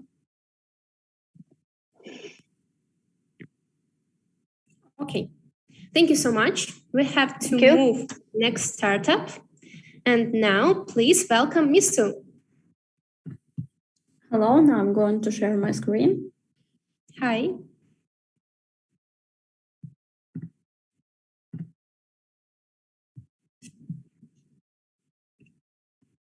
Great, I can see your presentation and I can hear you, so you can start. Okay, so good day everyone. My name is Victoria. I'm CMO of Misu, and I'm glad to present our startup today. So do you know how many ready-to-market solutions in healthcare that really can save people's lives today? According to the World Health Organization, 72% reasons of death caused by heart disease and attacks. And unfortunately, primary medicine today almost the same as 100 years ago. You can see that the world total addressable market today is $300 billion. So as I told that primary medicine, it has to be changed, and Misu, it's a new vision of private medicine. Our main goal is to predict critical condition and save people's life. Misu, it's early reaction to critical situation, it's prediction of heart diseases, and it's the best primary care service in your pocket. In our mobile app, there are some important international functions. We analyze and make report of your health condition, and based on this data, make forecast. We send alert to predict critical condition, and of course, you have a profile to manage your personal space. We have Misu Watch and Misu String, which scan your health indicators. Misu Watch has airbag that makes possible to measure blood pressure. Also, it's cheaper than other devices, and it can work 15 days without charging. Our business model includes family subscriptions, sale of devices, fee insurance, and farm companies. For the last 6 months, we completed testing in Polish and Ukrainian hospitals, of course, with the support of our partners. Also, we passed testing in cardiac surgery departments in Ukraine. We signed a contract with one of the largest insurance company in Ukraine. Also, we finished a GDPR process in Europe and finished work on saving medical data using the high-level security approach. Also, we opened offices in Ukraine and Poland, got a partnership with the great companies as GIKA, AIC, Medimost, and Adamant Capital. Also, we got partnership with Amazon, USF, and got a grant in the Poland Prize and Warsaw Booster. Our next step is a global start in Ukraine and Poland on the 1st of August, and also with the help of our partners as GIKA and AIC, we are going to scale in Kenya. In our team, there are 12 great people who build the future of primary medicine. And of course, if you want to change primary care medicine, join us. Thank you so much for your attention. And I'm happy to answer your questions. Thank you so much, Victoria. Do you have any questions? Tom, please. Yeah, Victoria, question. You said the device is low cost or lower cost than others. What is the price? The price in Europe, it's $150. In Ukraine, it's $80. Okay, what is your cost? I'm sorry? Is that your cost price or is that your retail price? It's a retail price, yeah, for Ukrainian, it's $80. Yeah, in Europe, it's $150 per device. Mm-hmm. Okay, and you're wearing one, I presume. Can you show it? You mean devices? Yes. Yeah. Yes, of course. You're wearing one on your wrist or not? Here are our devices. It's a Miso string, it's a bracelet, and Miso watch. You can see the airbag. It makes possible to measure blood pressure. Because you know there's another devices as Apple and Xiaomi and other, they don't have such function for this moment. Okay, but you're not wearing one yet. They're not finished. We have airbag and it's already tested by people. Okay, fair enough. Thank you. Thank you. Thank you so much. Do you have any more questions for Startup Miso? Niklas, you're welcome. Yeah, a bit on the same wave of Tom. I was rather curious to hear, like, compared to the other services that, of course, are provided by Samsung, by Apple, and many others. Like, what would you say is the plus? Like, what is the additional value that you provide? Yeah, as I told, it's an airbag because Apple and Xiaomi, for example, they don't have that airbag. And with that airbag, we can measure blood pressure, of course. It's cheaper, as you know, and it can work 15 days without charging. So offline mode, it's very good. It's a plus for this. It's about Miso watch. Hello, my name is Dmitry. I'm also from Miso. I'm CEO, and I want to add a few words about these questions. First of all of our competitors working with existing problems, they are helping for people in the time of critical condition. But Miso is about prevention of this critical situation, to react and notify people before something may happen. And of course, we connected Apple Watch and Samsung Watch to our system to collect data from these bracelets too. Thank you so much. And now, Michaela. Yeah, quick question about expansion to other markets. So you mentioned that Poland will be your next step. I have seen that you have written that you have an LLC registered already. Can you tell me more, as the jury, more about what steps have you undertaken except from registering LLC? So what tests, with whom those tests have been done? How are you planning to distribute your products here? Where the data will be collected and stored? In Poland, we have partners, and we already, as I told, tested in the clinics. And also, we have a partner as a Medimost With this partner, we cooperate in such ways that in our app we have assistant. It's a system which will be available 24/7. Every day, every moment, you will be in touch. So in Poland, it also was tested. It already works in this way. Okay, so the second part of the question, the distribution, how you will.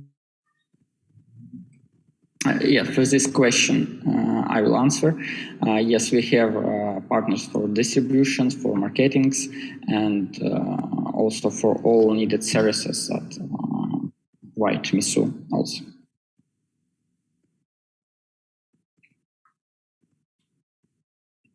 Okay, dear jury member, I have just one more question. So Andrew, please, and we have no more time for the question for the startups. Thank you. Guys, thank you for the presentation. My question about the technology probably. So you had mentioned that you predict the diseases through these parameters. What data set you can gather from this bracelet? And because as I know, the blood pressure is not only a parameter and probably not enough for predict a lot of these diseases. Probably you can mention some use cases, or what can you predict really, and what the use cases? Thanks. For this question, also answer I, because I'm from technical side. And thank you for question. As I mentioned that we collect all available data. It's starting from heartbeat, ECG, 1-point ECG. It's about temperature, pressure, blood oxygen, and all available information. So users can input by them own this information. And Misu works as like Shazam in healthcare, to determine these patterns, these indicators that may do some critical station. So we are not determine diseases, especially we determine critical stations, some abnormal states, and our next step is about determination. So just to clarify, the user manually put the data into the system, into the application, or you automatically take it? Of course,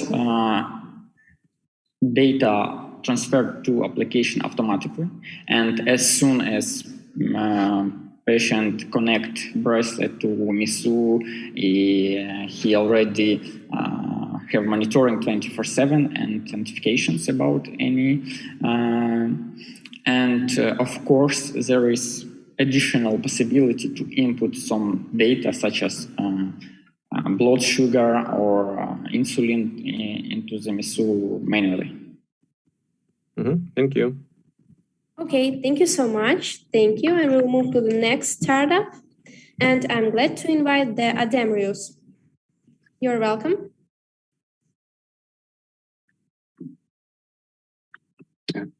Hi everyone, I'm Volodymyr, founder and CEO of Ademrius.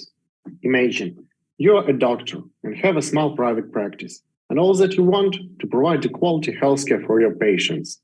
But you're wasting a lot of time on routine, answering the phone calls for scheduling an appointment with the risk of missing something, spending time on paper medical histories, which often lost, have zero time for analyzing statistics and accounting. And here come Ademrius, a platform that allows to automate the work of the doctor with the following functions. Online booking of doctor visit that works around the clock without day offs, electronic medical records with simple templates that speed up the entry of information, automatic website generation, book a home visit for a doctor, patient profile, telemedicine, allowing online consultation with patients from all over the world. Why now?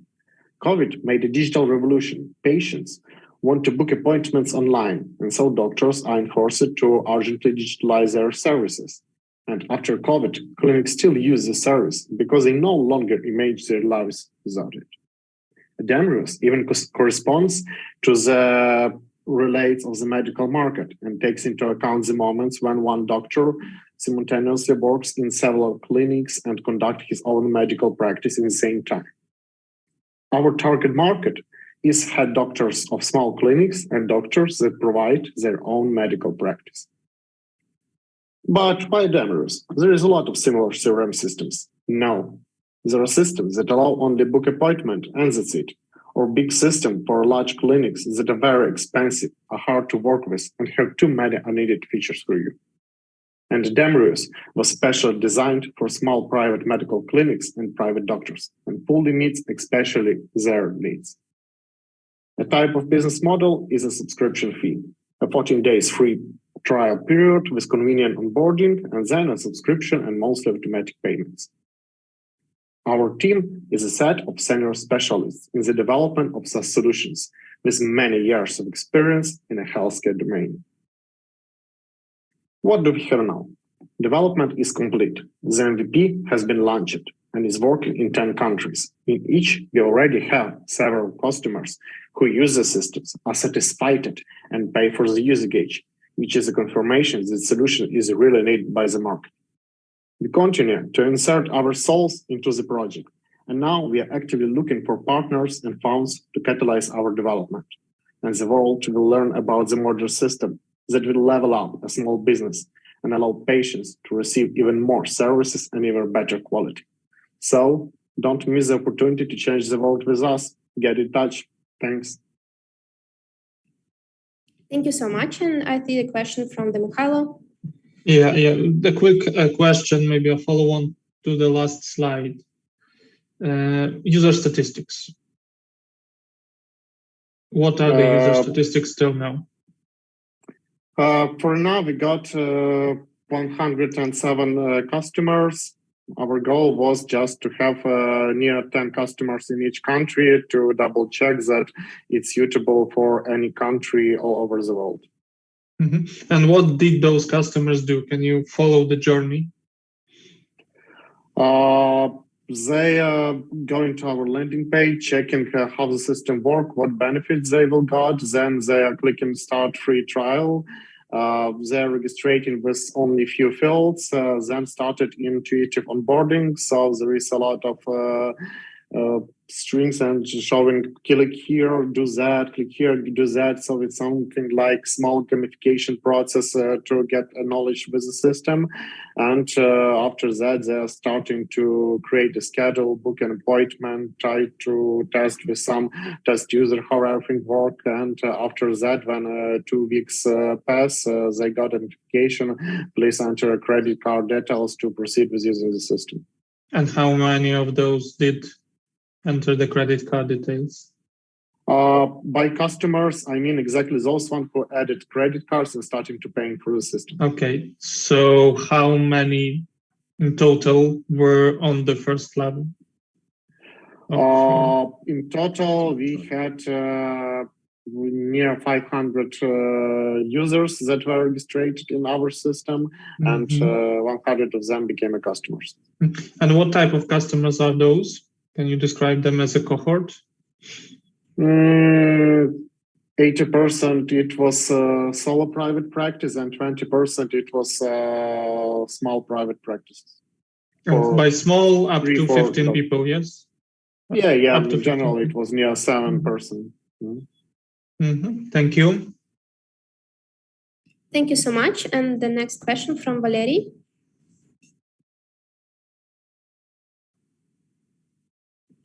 Yeah, thank you. How much do you charge per subscription under different business model depending on the customer size? And what is your run rate right now? For now, in the very beginning, we're charging $19 per month per user. So if you're a solo doctor, you pay only $19. If you're a private practice, then how many doctors you have, so it will multiply to $19. Okay, and what is your run rate right now? What is what? I mean, how much do you spend for running the company per month? Our burn rate is near $900. There is no more spending because only hosting at support level, everything works, no extra need to add any changes. Okay, thank you so much. And the last one question from Tom.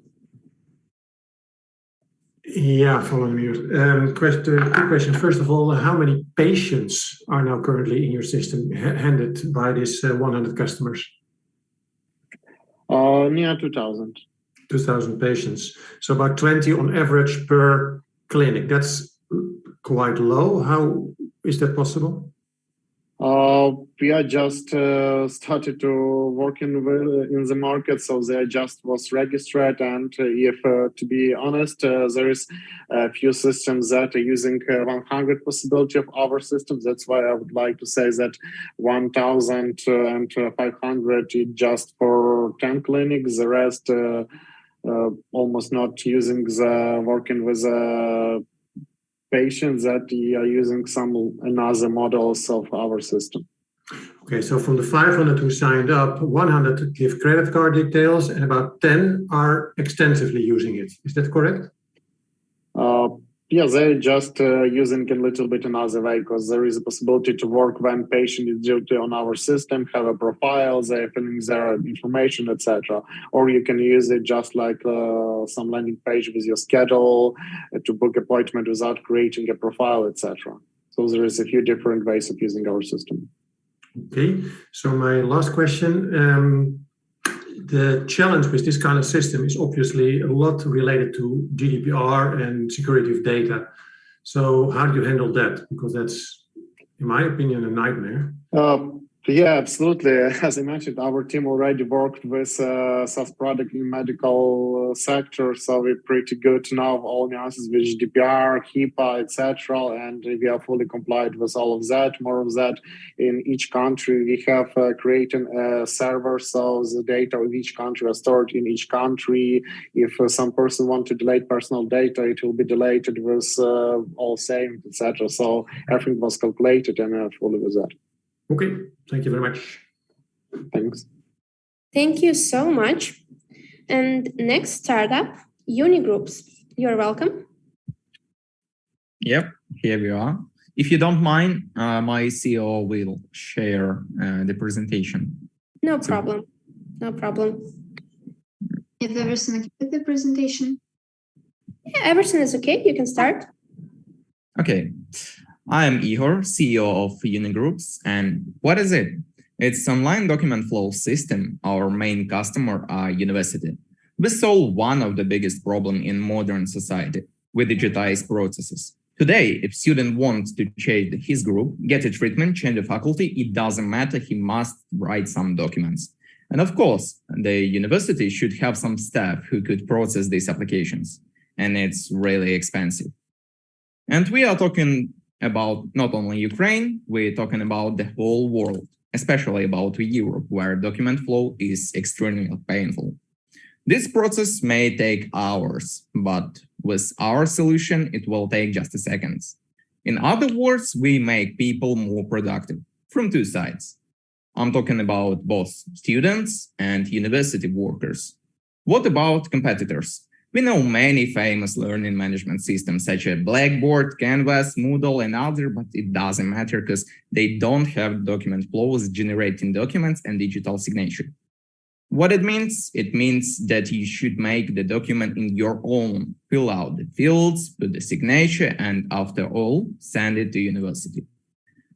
Our business model is simple. We are a B2E startup and we take a few cents from the university for processing one document. We have already launched our beta at the largest university in Ukraine. That's right, Kyiv Polytechnic Institute. Likewise, we have already got 500 active users just for a couple days.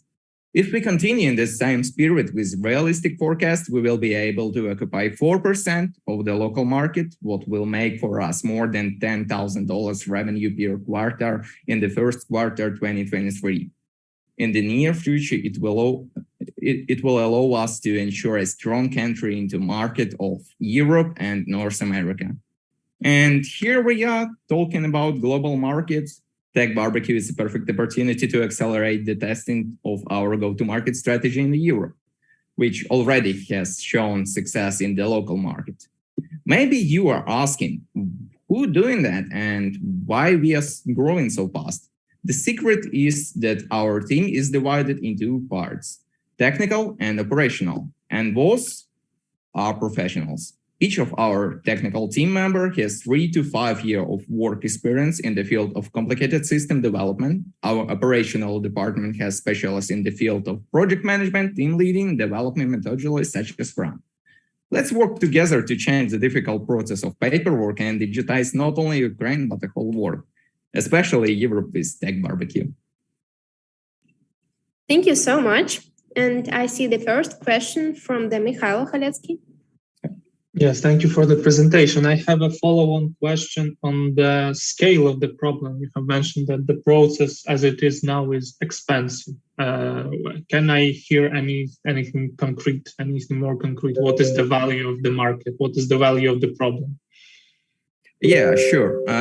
If we're talking about why it's expensive, it is because universities, as I said, should have some staff who can process applications. I mean, workers in the decanate, it's a lot of staff who should write the document, sign it, and send it physically.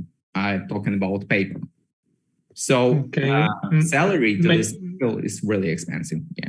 Okay, you have one customer, one major customer. Let's say that Kyiv Polytechnic University is your main customer. How faster the process? You have an experience. You have got an experience working with them. How faster is the process looking like right now using your solution versus how it was without your solution, without using it? Other words, how fast the time? What efficiency? What efficiency has had your platform improved? As we mentioned in the presentation, the efficiency in just making the process easier, first of all, and then we're saving time. So this process took hours, and sometimes it may even take 1 or a couple of days. But now this process is just seconds, so you just have to click 2-3 times and you have your document. Okay, how many documents have you generated? We can digitize any document already in Kyiv Polytechnic Institute. Digitize 35 kind of documents, and it's already done. Yep. Yes, and you have 500 active users. How many documents had they digitized since the launch? We actually signed a license a couple days ago, so it's working couple days, as I said. So it's not a big count, around the count of the users, I think. Okay. Thank you. Thank you for the question. Thank you so much. And the next and the last question from Nicholas. Yes, just a quick question, since you were saying that one of your key qualities is also not only generating documents, but it's also signature, for example. And how much are you, like, especially if you're looking towards Europe and digitizing it, is the system EIDAS compliant for that, or are you aware of it? And are you looking towards it? Since it is definitely an issue that I also bump into myself, since we used a digital contracting method in Denmark, but when dealing with other European countries, it is pretty divided. And so this is definitely a topic, especially if you're working with institutions such as universities or planning to. If a question about any barriers in the field of Europe, as good to hear the question. A couple of days ago, our Ministry of Digitalization present us DIA signature now is available in Europe. It was just 5 days ago, and it's really now easiest entry into this market for us. It's almost the same like Ukraine. Okay, no, I was mainly curious about that specific feature. Thank you. Thank you for the question. Okay, thank you so much. And now I would like to invite i3 Engineering. You're welcome. Hello, everyone. Thank you for having me today. Let me share the screen. Oops. All right, can you see it? Yeah, for sure. Very good, then let me start. So hi, everyone. My name is Mike. I'm a CMO at i3 Engineering, and I would like to present to you our smart home solutions. Sorry. There you go. So first, smart home systems are very expensive today. I mean, the real smart home systems, where the installation costs can go up to 80% of the price of the project. Second, people still think that smart home, that's when you turn on the lights using your phone, or ask Alexa what's the weather like today. And third, even if you want a real smart home system, where should you find professionals that are gonna design and install a system that is tailored to your specific needs? Our solution is an ecosystem to which you can integrate lots of dumb devices and engineering systems in your house, and it is us who are going to make them smart. The easy installation process and the configuration process using the i3 Home app not only allows any electrician to install and configure the system, but gives the possibility to the end user to adjust it in minutes. Just imagine, the system checks the air quality both inside and outside of the house and adjusts the operation of the ventilation system accordingly. Sends you a notification if you forgot to close the garage door, and even offers you to do that remotely. And a simple light switch becomes multifunctional. One click, gonna turn on the lights to 100% brightness during the day and 20% brightness at night. Double click, gonna raise the temperature by 2 degrees. And a long press, gonna activate the movie scene. The smart home market is growing rapidly, and so are we. This year, we are planning to sign up 35 plus new partners and generate more than $600,000 in sales. Our business model is very straightforward. We believe that our main customers will be electricians, as they are going to be the ones to bring automation to the mass market, but also our customers are the owners of the hotels, business centers, design bureaus, and other small businesses. We are offering an integration capabilities of a wired smart home system together with the multifunctional mobile application. This gives us a possibility to attract a wide range of new partners and make the smart home more accessible to the end user. We've test launched in December 2021 in Ukraine. We already have a number of implemented projects. That's going to be around 40 plus projects. And we already have first sales in Poland, Lithuania, Slovakia, Latvia, and Georgia and Kazakhstan. We are proud to be one of the companies in Ukraine that went a long way from design and prototyping to manufacturing a hardware product that works together with our own software. Our goal is to change people's perception of a comfortable home, and a team of engineers is our recipe to success. We are looking for partners and investments for manufacturing of the controllers, scaling in the EU, and to support the team.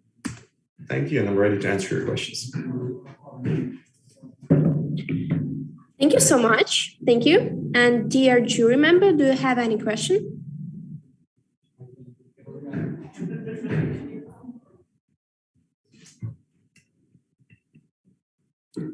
You are welcome. Yes, I do have a question. If you want to sell your devices to electricians, the most important thing, I suppose, is to generate trust with these electricians, because I can imagine it's a nightmare for them to see a client non-functional. This market is so dominated with, well, the big suppliers, ABB, and well, I don't know all the names. How do you find your role into that market? Yeah, you're absolutely right. So we are not competing with ABB or Siemens or similar stuff, because these are just electrical parts that have nothing to do with the smart home.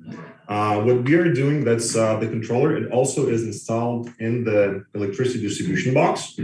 And one of our main advantages over our competitors is that for electricians that want to go into the smart home market, who want to grow and get into that business. With our competitors, they have to learn programming languages, they have to go through extensive training, they have to learn complicated software, and we went a bit a different way.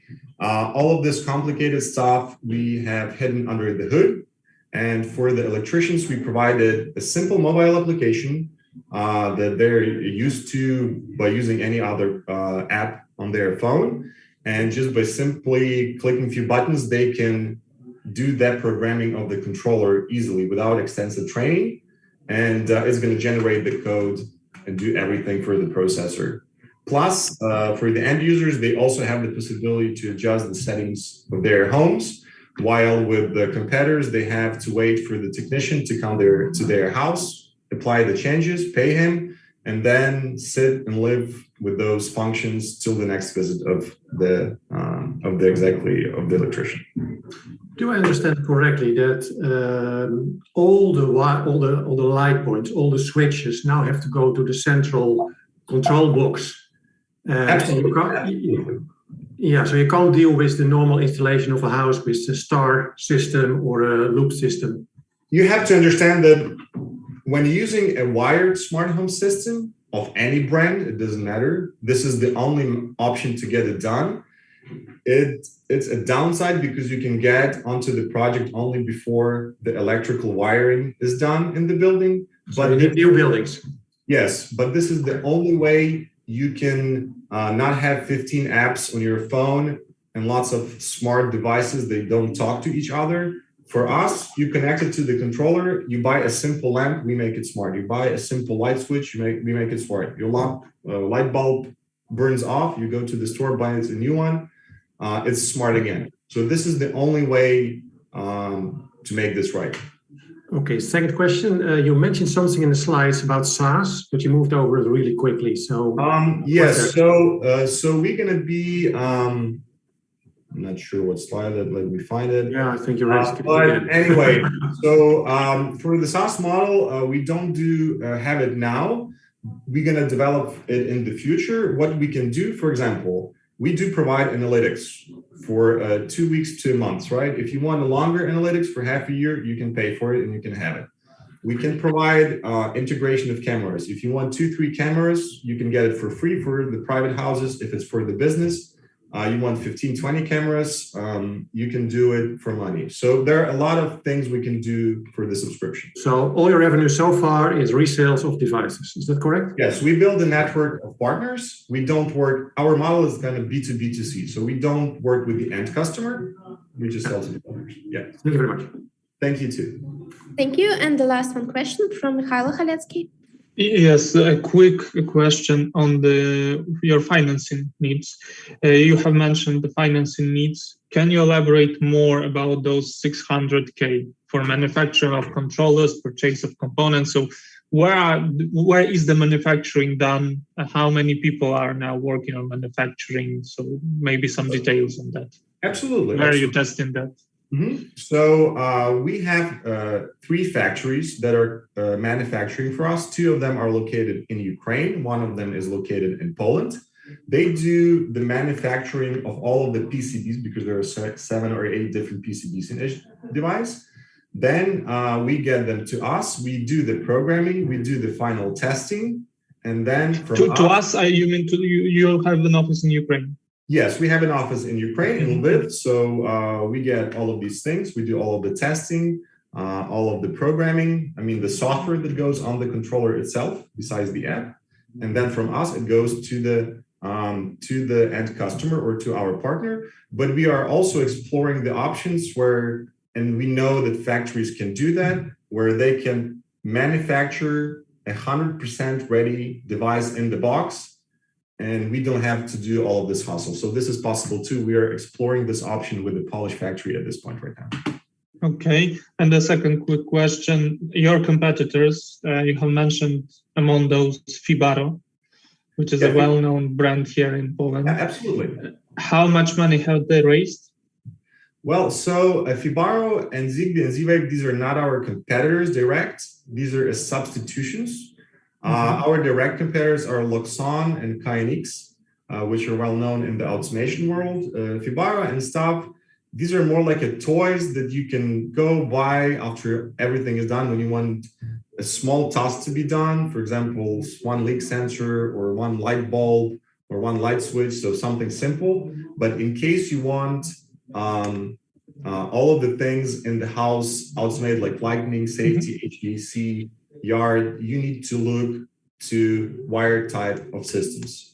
Okay, so, but the question was, listen to the end, how much money has, for example, Fibaro raised, which is the less complicated solution than you are, less complex? I don't have the answer from top of my head. Please look at it. This will be a very interesting. All right, will do. Thank you for your advice. Okay, thank you so much. Thank you. And now, please welcome next startup, Zili.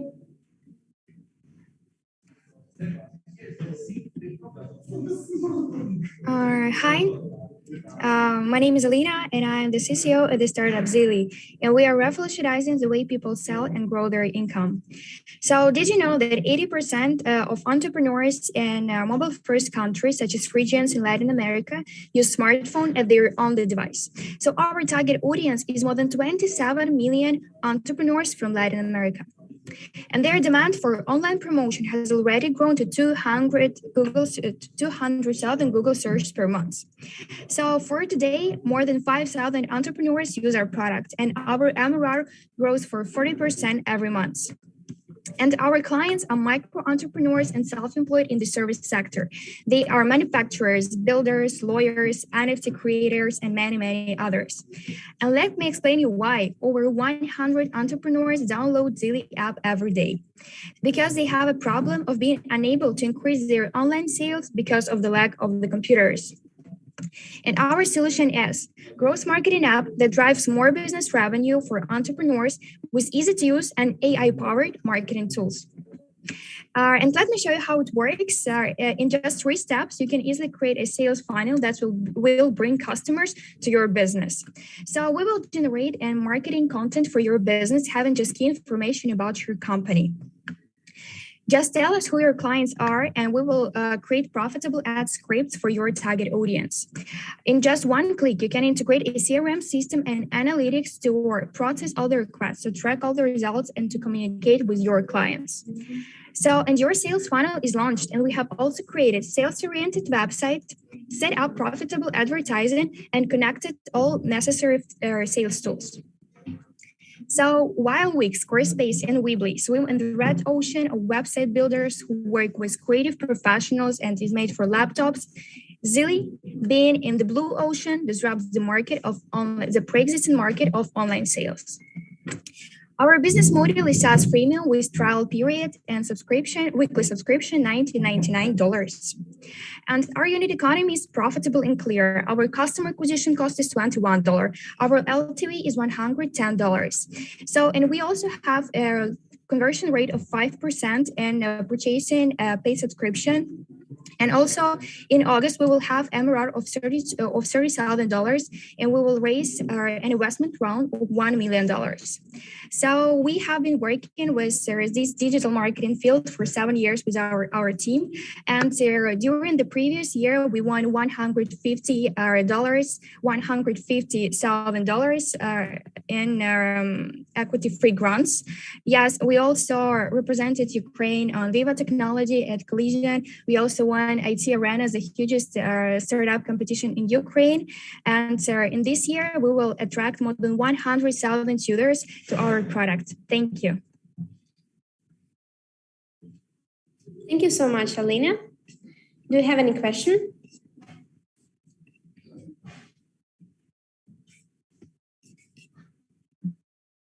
Tom, you're welcome. Hi, Julia. Alina. The question is, these 100,000 users, are they paying users or not?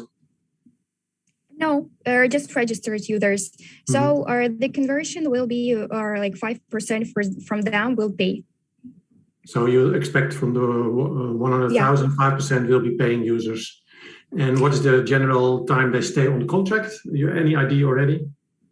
So we started our sell 2 months ago, and we have great numbers in our LTV. It's now $110. Yes, but we have for sustainable numbers. So I think everything will be this way, a 5% conversion. Okay, thank you. And one more question from Mikhailo. Yeah, am I correct if I tell that this platform you are building is a middleman between SMBs and let's say advertisement platforms like Facebook, etc.? So basically you are taking user data and promoting it through various omnichannel, as you have mentioned, on various social media and platforms. Yes. So we take all these tools, advertising tools, some different advertising channels such as Facebook ads, Google ads also.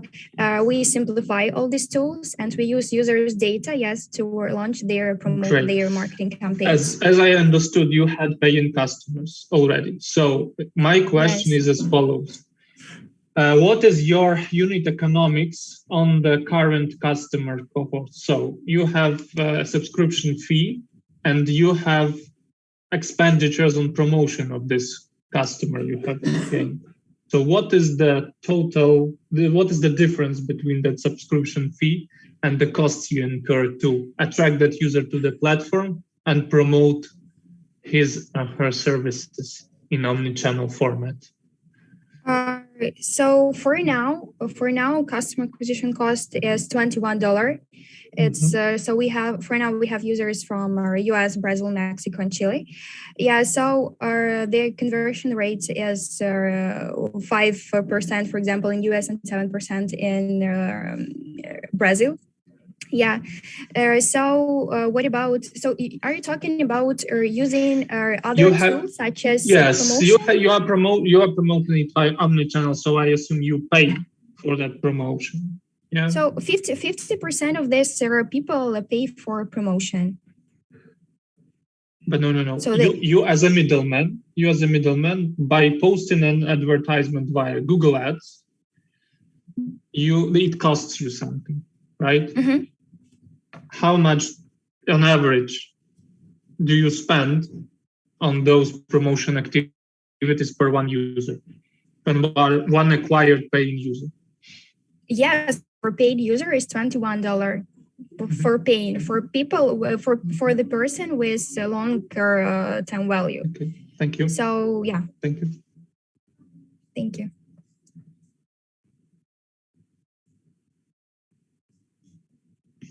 Thank you so much. And next question from Valery. Yes, thank you for the presentation. The question is, have you raised money before already? And how much money have you raised? Thank you, Valery. Yes, we raised $100,000 as a pre-seed round. We have investors in Silicon Valley, and we also received the $150,000 in our equity-free grants. Thank you. I think we could also talk later, since in our business we have a lot of advertising customers around the globe. That might be interesting to see if you could find any partnership for you. Thank you. I will contact you. Okay, thank you so much. And our next participant is Kela App Startup. You're welcome.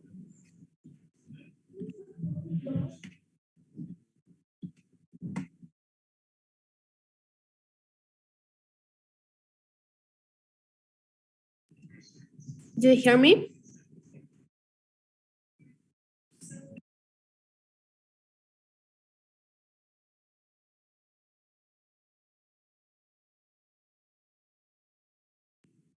Kela App, can you hear me? Yeah, I can hear you. I'm sorry. Some technical issues. Let me share my screen. Hello to everyone. Happy to be here. Can you see me? Can you hear me? Yeah, for sure. Yeah, thank you very much. So My name is Tamara Tachinska. I'm a co-founder of Kela app, the supporters motivation management app for the democratic world. You know, when there is war, everyone is motivated to act as a volunteer.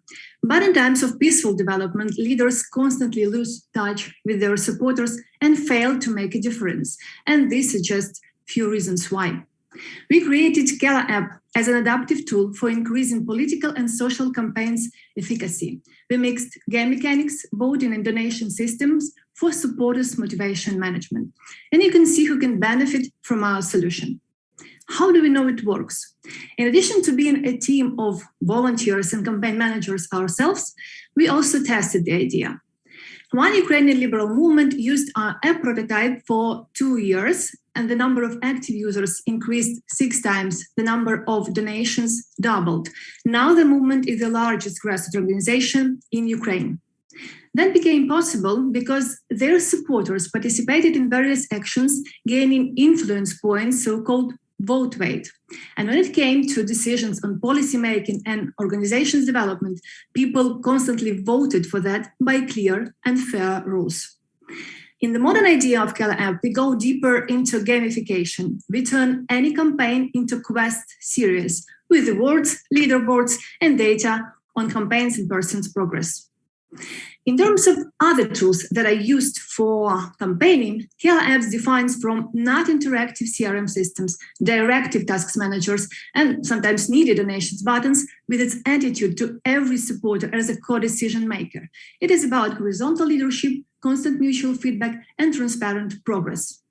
We offer our solution as a white label software with customized features for political parties, and we are developing a SaaS solution for non-partisan NGOs and movements when the pricing depends on the number of active users. That's how your steps as a leader or campaign manager may look like with Kela. You turn into a quest anything you need from your supporters. You invite them and let them choose their cup of tea and ask their opinion constantly. You improve your campaigns based on analytics, and you repeat that cycle again and again, keeping your supporters engaged and motivated. 84% of people worldwide say that it's important to have democracy in their country. Our mission is to empower those people to go for sustainable changes. We are looking for partners and investors to join us. We invite everyone to play, vote, and change the real world. Thank you. Thank you so much. Do you have any question? Mikhailo, you're welcome. Yeah, maybe a quick one. I didn't catch it. What is your monetization? How do you monetize your platform? Let me come back to the slide. This is it. We have two versions. First version is just B2B direction when we sell our software to political parties, and usually they ask for some customized features, and it's a trade secret which price they choose, and it depends on the list of the features. And we are in the middle of the process of developing more affordable solution for NGOs and movements, because we want that our solution will be used for everyone all over the world, that it will be like they will pay for each active users, not only user that was registered, but active users who take some quests, answer questions, and so on. And we add some transaction fee for donations because our platform allows to transact money. Mm-hmm. And do you moderate the platform? If we choose this first option on partisan NGOs and movements, do you take the responsibility of moderation of user engagement with the platform, or this is entirely up to the users? That's entirely up to the managers of the organization. Okay. Who manage the whole process. Yeah. Thank you for the question. Okay, and one more question from Tom. Yeah, Tamara, question. What is your competition? Because I presume there are more companies who supply white label solutions to NGOs. Yeah, the thing is that they supply, as I said, there are a lot of CRM systems. NGOs and political parties use and CRM systems for communication with their supporters, but it is not interactive. its supporters do nothing from their side to have something to change the way the organization develops. So there is we didn't find at least any CRM system with our approach. Some NGOs used tasks managers for managing their tasks for volunteers, and it's widely spread. But again, it's like directive. You have to do this or that. In our solution, we suggest to choose, because it's a quest. You can choose quest just to share some post online, or you can attend some rally, or you can create something. We create this feeling of ownership of your things, because that's, again, in tasks managers we didn't find these features as we have. Okay, thank you. Thank you very much. Okay, thank you so much. And now the last fun startup for today, Willkeep. Hello, can you see me? Can you see my screen? Yeah, for sure. Okay, great. I'm ready to start. Yeah. Good afternoon, everyone. My name is Pavlo. I'm a CEO and co-founder of Willkeep. Millions of bicycles are stolen every year only in Europe, and the recovery rate is extremely low. It is not more than 5%. I'm a cyclist, and I know that it's impossible to leave a bike even for 5 minutes and don't think about it, because I understand that locks and wires, it's more to show, but it don't prevent me from theft. And that's why our team came up with the solution, a completely invisible from outside gadget that puts inside of the bicycle. And in case of any theft attempt, sends an alarm push notification to the mobile phone and enables to see bike's location on the map. Moreover, thanks to our collaboration with the local police and private security companies, we can provide an assistance with recovery of the stolen bicycles in case of thefts. The idea of GPS tracker isn't new, but did Steve Jobs invent mobile phone? Exactly. Unlike the competitors, only our system is completely invisible from outside, because it's not an add-on, it's a native part of the bicycle, and thanks to it, we can provide full invisibility and anti-vandal fixation inside of the bicycle, as well as the convenient magnet chargers you can see on the picture, so users don't need to take off the device each time to charge it. Our potential ARR can be about 300 million euros after we install Willkeep to each 10th cyclist in Europe and United States. But for now, our beachhead market is the Netherlands, because there are 3 million cyclists with bicycles which cost more than 1,000 euro. And that's why we're going to conduct a pilot launch here in the nearest time. And that's why I'm here today. We are going to make profit with a monthly subscription fee, which includes the software that we provide, the telecommunication costs, and the recovery assistance feature.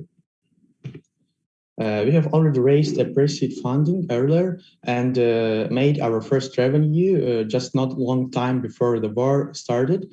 And now we are on the final stage of our small batch manufacturing, which will be used during our pilot launch in the Netherlands. This is our founding team. We are longtime friends, and each of us is a cycling enthusiast, and we have all key responsibilities covered. And this is our experienced advisors who help us to take all important decisions, both in the tech and the business fields. TechBBQ is especially important for our team because it's a huge opportunity to accelerate our Western Europe expansion, since Denmark is the next big market after Netherlands for us, and it's a possibility to establish partnerships with local stakeholders, retailers, and of course to find local investors with market expertise. That's it. I'll be happy to answer to all of your questions. Thank you so much. Do you have any question? As usual, Tom, you're welcome. As usual. Okay. Yeah, I have a question. First of all, I quickly saw the price hopping by. That was €10 per month, right? For somebody using this system, right?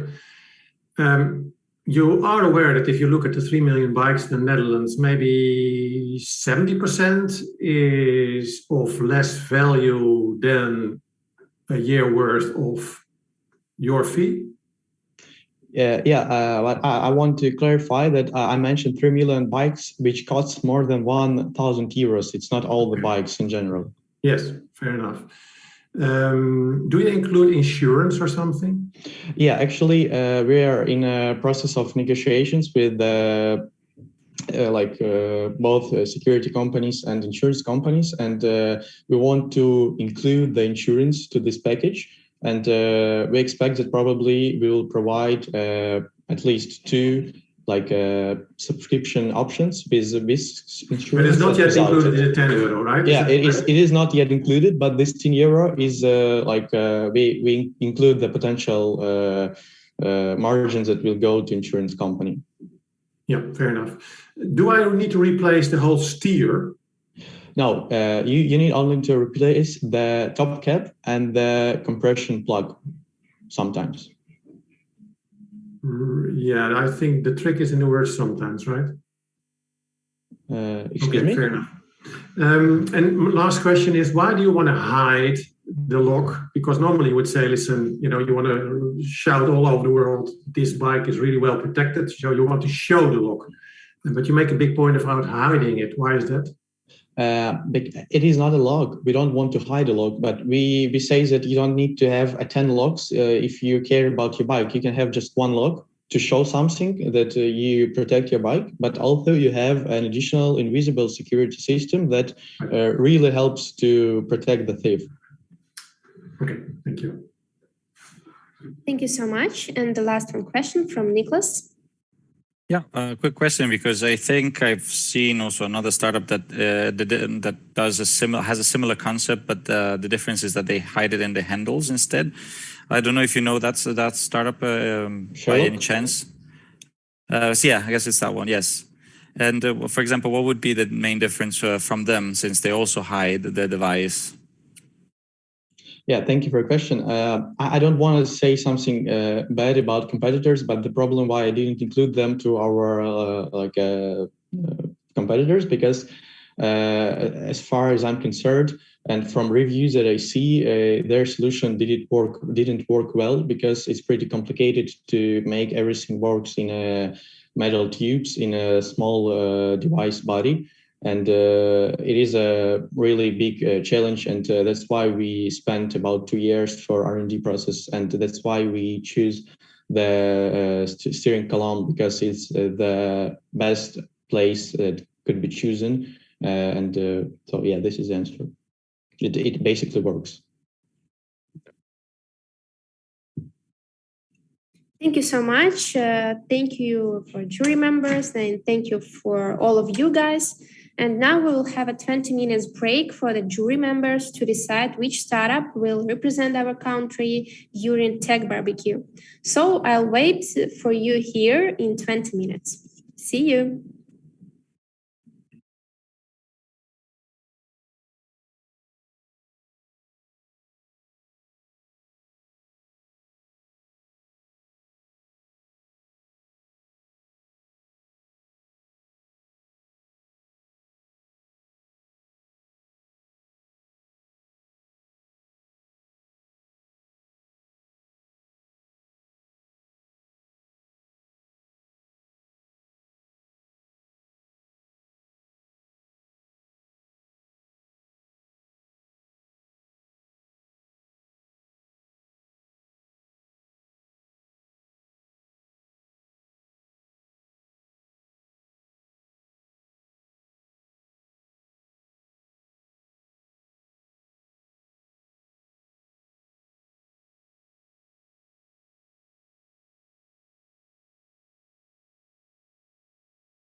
Hi, everyone again. I'm happy everyone is back, and I would like to pass the word to our jury members and finally hear the names of winners. For the first, Nicholas, you're welcome. Just a few words about our startups and about your feeling.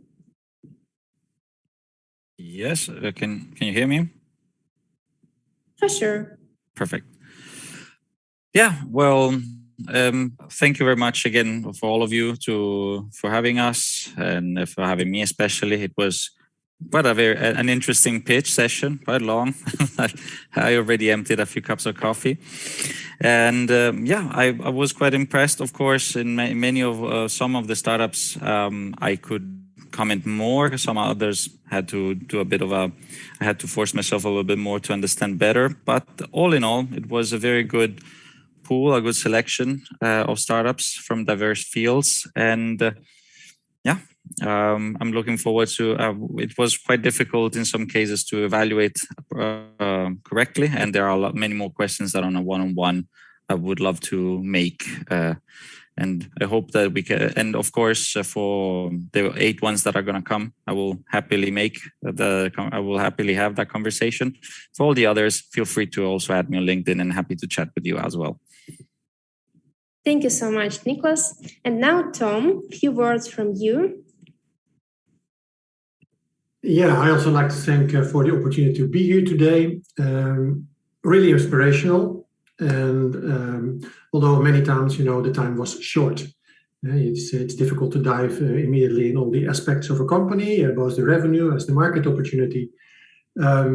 Impressed by the level. The general level, I think, of the participants is high, and I think many of you have a great chance in the international market, whatever direction you might be going. So yeah, if you ever feel inclined to ask questions or whatever, you know where to find me on LinkedIn. And all in all, wish you all the best for the future to come. Thank you so much, Tom. And Michaela? I would like to add to Tom's words a compliment to Ukrainian Startup Fund. As usually, high level of projects presented during a pitch day. So this is consistency. I think that all the jury members agree with. So this is the first point. The second point is actually the teams. I was really impressed by the progress because I know some of the teams. I have worked with some of the teams in different roles, and I am impressed by the development. I'm impressed by the growth you have achieved since last time we have spoken. And this also shows us that we do not stop. Yeah. So we as a startup, you as a startup, you are destined to continue to improve your project, to improve your product, to improve your presentation skills, to improve your social skills. And you will, 8 of you, will be able to do that live on TechBBQ. So let's find out who of you were the best today. Great, thank you so much.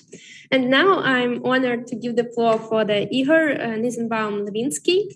And I think that he will say who will the best for him today. Igor, can you hear me? Yeah, guys.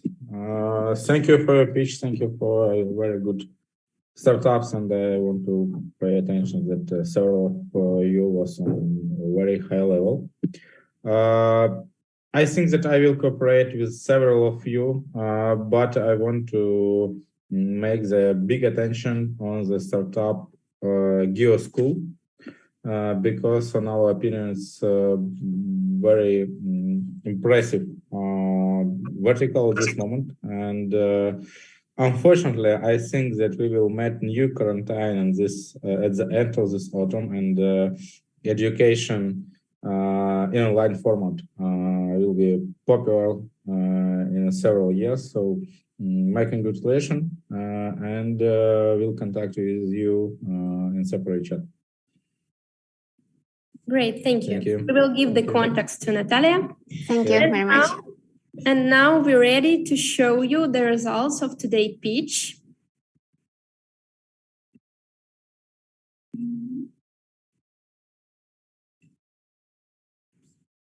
Just one more second.